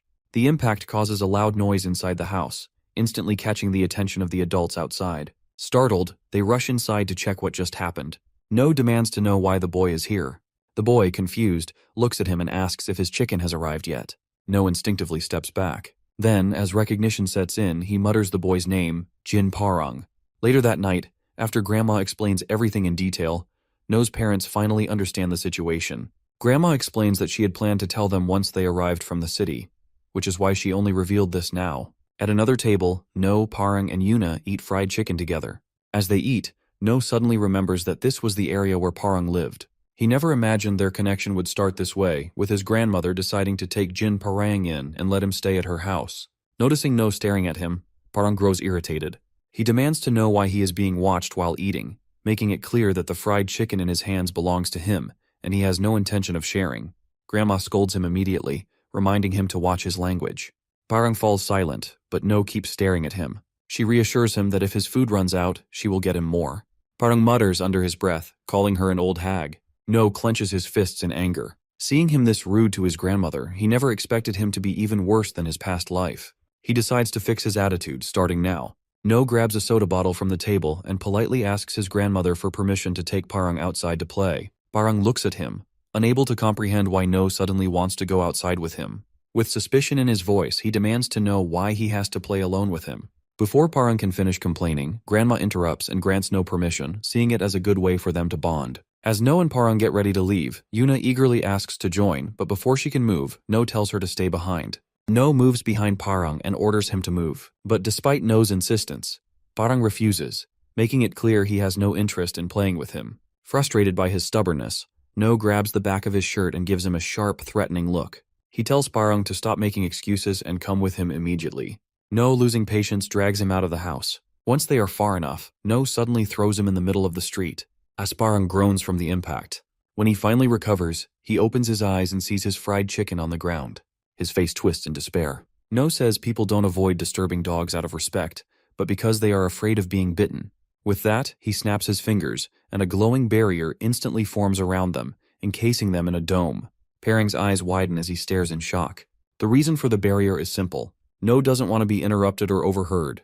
Inside the barrier, No looks directly at Parang and tells him he isn't a dog, but judging by how he spoke rudely to Grandma earlier, he doesn't seem much like a human either. He is going to teach Parang how to live like a proper human. Hearing this, Parang demands to know if No is trying to pick a fight. Deep down, he already dislikes him, and this situation only makes it worse. But No doesn't care. He lunges, moving with incredible speed. Parang fails to dodge in time. The first strike lands directly on him, and he screams in pain. The bottle might look ordinary, but to Parang, every impact feels like being struck by cannonballs. Between the relentless attacks, No forces a lesson in respect upon him. He reminds Parang to show gratitude to the woman who took him in, gave him food, let him sleep in her house, and even cared for his injuries. No finally pauses, allowing Parang to catch his breath. He collapses onto the ground, barely able to move, but No is still furious. He hasn't forgotten the way Parang insulted Grandma, calling her an old hag. His mana surges, growing stronger. He resumes the beating, delivering another round of brutal strikes. Parang screams for help, desperately hoping someone will hear him. But no matter how much he yells, his voice will never reach the outside. No reminds him that the barrier blocks all sound. No one will come to save him. No taunts him, saying that if he really wants help, he should try using telepathy to contact the adults. Parang freezes. He can't use telepathy. He is only 10 years old, far too young to have learned something like that. At that moment, No suddenly recalls something. Parang once bragged that when he was 10 years old, he could already use telepathy. Swinging the bottle again, No asks if he deserves another hit for that deception. The sound of his voice, the force of his blows, and Parang's desperate cries remain trapped inside the dome. The next day, Parang kneels on all fours in the family's house, still feeling the pain of No's strikes in places no one can see. When No's parents ask his age and what grade he is in, he admits he has never been to school. Parang hesitates, but he forces himself to finish his sentence before falling silent. No remembers hearing about how Parang was bullied at the academy. No steps closer, placing a hand on his shoulder. He offers to have Parang join his class. No insists that the second grade would be fine. No pressures him to agree while his mother asks for her opinion. Unable to refuse, he reluctantly accepts, which makes No happy. Grandma comments on how quickly the boys have found common ground, and his mother agrees. No turns to Parang, who is trying to avoid him. Grabbing him by the collar, No drags him along, suggesting they walk a little longer. Parang protests, but it's already too late. The celestial maiden, Gael, sits at a table while two guards stand nearby. Across from her, the Italian ambassadors, Albert and Jenko, discuss their plan to help thousands of Koreans return to their homeland. Albert lays out a condition. They must first eliminate the monster in the North Atlantic. The strongest creature among the first-rank monsters, powerful enough to destroy a nation. First-rank monster Leviathan. Gael calmly takes a sip of tea and asks if they would be satisfied with simply supplying soldiers with potions. Albert acknowledges the potion's incredible effectiveness and ease of use, then says they already agreed to trade Mediterranean mana steel for the potions. Gael agrees it is an unneeded item for them then. Jenko lifts a leg infused with energy and shatters the table. Gael orders her guards not to hesitate, while Albert hurriedly pleads for help with the Leviathan in exchange for her people. Gael stays calm, asking for a tissue to wipe her lips after finishing her tea. Albert warns Genko not to go too far, but Genko refuses to stop. He claims his words must be true since Gael has not denied them. He then insults Koreans, saying all they care about is kimchi. One of Gael's guards clenches his fists in anger, but she remains unbothered. Then, a heavy pressure fills the room. With just one sentence, Gael forces both ambassadors to their knees. Genko collapses, while Albert grips the table to stay upright. She agrees to Albert's conditions, promising to help retrieve the Koreans trapped in Italy. In return, she pledges full support, sending the Divine Spear, Namgung, and two other elite players to assist. After making her decision, Gael snaps her fingers, lifting the heavy pressure from the room. Both men, drenched in cold sweat, sit frozen in shock. Albert slams his palm on the table, accusing her of going too far, but she calmly responds that if they have complaints, they are free to voice them. She warns that she will report their behavior to the International Mana Administration, making it clear that South Korea will not tolerate disrespect. Genko, unable to hold back his anger, pulls out his device and summons a long sword, shouting that he will kill every South Korean representative. Albert tries to stop him, but before they can act, a wave of freezing mana explodes in front of them. Genko's right leg is instantly trapped in ice, pinning him to the ground. Fear takes over as his instincts warn him that any movement will mean death. The source of this power stands before them. Seeing Genko frozen in fear, Gael remarks that at least he is not completely foolish. She ends the meeting and orders them to leave. As the doors close behind them, Genko is left seething, powerless to do anything. Inside the Blue House, the maiden's personal guard advises her to be cautious. He reminds her that she is no longer just a famous actress but the celestial maiden of Korea and must act accordingly. She looks at her guard, Park Sang-jin, and asks if he speaks as her bodyguard or as her former manager. Sang-jin stays silent. Another guard snickers, mocking him for not understanding women. The goddess turns to the blonde-haired guard, Lee Jung-hyun, and warns him against mocking his colleague, especially since he failed to submit an important report on time. She demands it immediately. Jung-hyun quickly apologizes and hands it over. He reports that the Italians sent a Maserati Gran Turismo as a gift. The goddess does not recognize the name, so Jung-hyun explains that it is a luxury car, popular with Big Mama, meant to symbolize friendship between Italy and South Korea. He adds that Big Mama might be more reasonable than the ambassadors they dealt with earlier. The maiden and Sang-jin remain silent, thinking. Then she orders Jung-hyun to return the Maserati and deliver a message. She does not need such gifts. He hesitates, trying to change her mind, but she ignores him. She has never met Big Mama, but the information she has gathered paints her unkind and possibly hostile. The two ambassadors sent earlier were enough proof. Big Mama is either planning something or looking down on South Korea. With this in mind, she orders Jung-hyun to assign his most trusted agents to monitor the Italian ambassador. He must report any suspicious activity immediately. Jung-hyun understands and leaves. Once he is gone, the maiden walks to the window. Sang-jin, standing nearby, feels relieved that the negotiations went better than expected. She agrees. It was all thanks to the potions from Alice Pharmaceuticals. Their debt to the company is undeniable, especially to one engineer, Jung Soo-kun. She plans to properly thank him once their dealings with Italy are settled. Sang-jin agrees to relay the message, but warns that provoking the Italian ambassador could be dangerous. Gael looks at him and asks if he is speaking as her bodyguard or something else. Sang-jin falls silent. She dismisses his concern. In the next room, the divine spear is ready. If anything happens, it will be the ambassador's fault. Julie walks home glowing with happiness. She visited the hospital earlier and received life-changing news. She is 6 weeks pregnant. Overwhelmed with joy, she looks up at the blue sky, watching a plane soar above. She pulls out her phone and calls Bruno. Meanwhile, not far away, Yunho and his friends cross the street. Hearing Julie's cheerful voice, Bruno is confused and asks if she has eaten. Julie, eager to share her news but wanting to tell him in person, decides to wait. As soon as the call ends, Julie can hardly contain her excitement. She cannot wait to see Bruno's reaction when he hears the news. But just as she stares at her phone, a voice calls out her full name, Julie Valentine. She looks up in shock. Genko is standing before her, casually strolling closer. He greets her, commenting on how beautiful she has become. Julie steps back, but before she can escape, Albert and 2 others block her path. Genko swiftly covers her mouth to silence her. Their intentions are clear. They plan to take her back to her prison. Not long after, Julie calls Bruno again. Sensing something is wrong, he hesitates before answering. This time, she only thanks him for everything and tells him not to look for her anymore. Bruno jumps from his seat, shouting Julie's name in shock. Julie grips the phone, her hands trembling as she struggles to speak. Sitting beside her, Genko praises her, saying a princess must let go of love for the sake of a normal life. Meanwhile, No and her friends visit an ice cream shop. Jung suggests hanging out at her house, mentioning her father's cafe has great air conditioning. Seona eagerly agrees, but No and Minji decide to stop by their houses first before heading to the cafe. Minji warns No not to waste time playing around and end up late again. She still remembers how frustrating it was the last time No lost track of time. On their way home, they witness something alarming, Julie being forced into a car. At first, No is confused, but as he looks closer at the people surrounding Julie, he recognizes them. One face stands out the most, the man with orange hair, Genko. He wonders why someone like him is here. He recalls reading about Korea and Italy's diplomatic relations months ago. The mission assigned was an overrank Class 2 mission. The goal was to subdue Leviathan and rescue Korean citizens trapped in Italy.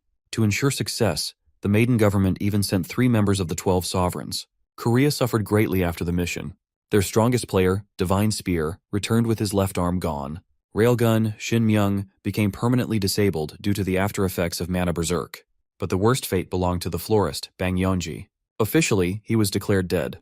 But the truth was worse. He was taken prisoner in Italy by Genko, the same man who once came to Korea as an ambassador. Behind the scenes, he tortured Bang Yeonji for his own amusement.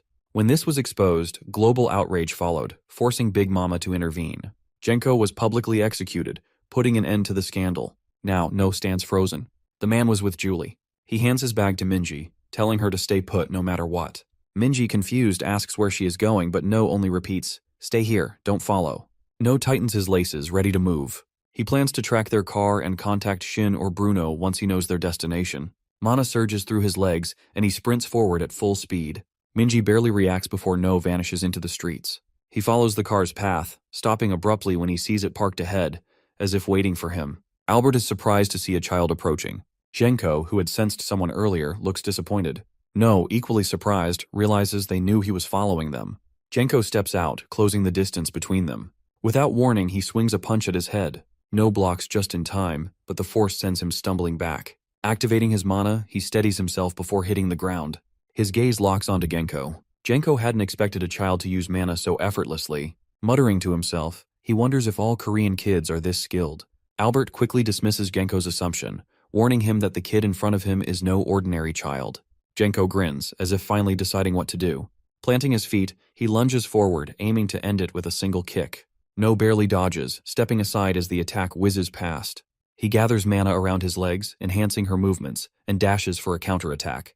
He aims a powerful kick at Genko's head, but he predicts his move and dodges at the last second. Spinning around, he lunges for his throat. Dodging midair is nearly impossible, but No makes a split-second decision. He channels more mana into his legs and launches a second, stronger kick to send him flying.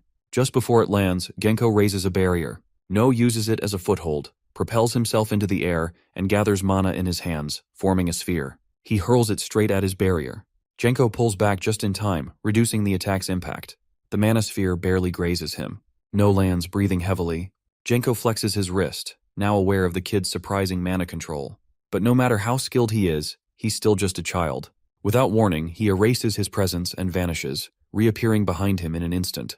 Before he can react, his hand clamps around his throat, lifting him off the ground. He didn't expect fighting a kid to be this entertaining. No gasps, struggling. He channels mana into his hands, but before he can act, his grip tightens, cutting off his air. Genko reminds him he's not the only one who can use mana. No's vision blurs. If he doesn't break free soon, he'll die. He forces himself to keep fighting, clawing desperately at his hand. Just as he's about to lose consciousness, a voice shouts. Julie steps out of the car, telling Genko to stop. She reminds him of their agreement, not to harm anyone she knows. Genko hesitates. Genko tightens his grip around No's throat. Albert steps in, firmly telling Genko to stop. For a moment, Genko hesitates before finally releasing No, insulting Albert and Julie.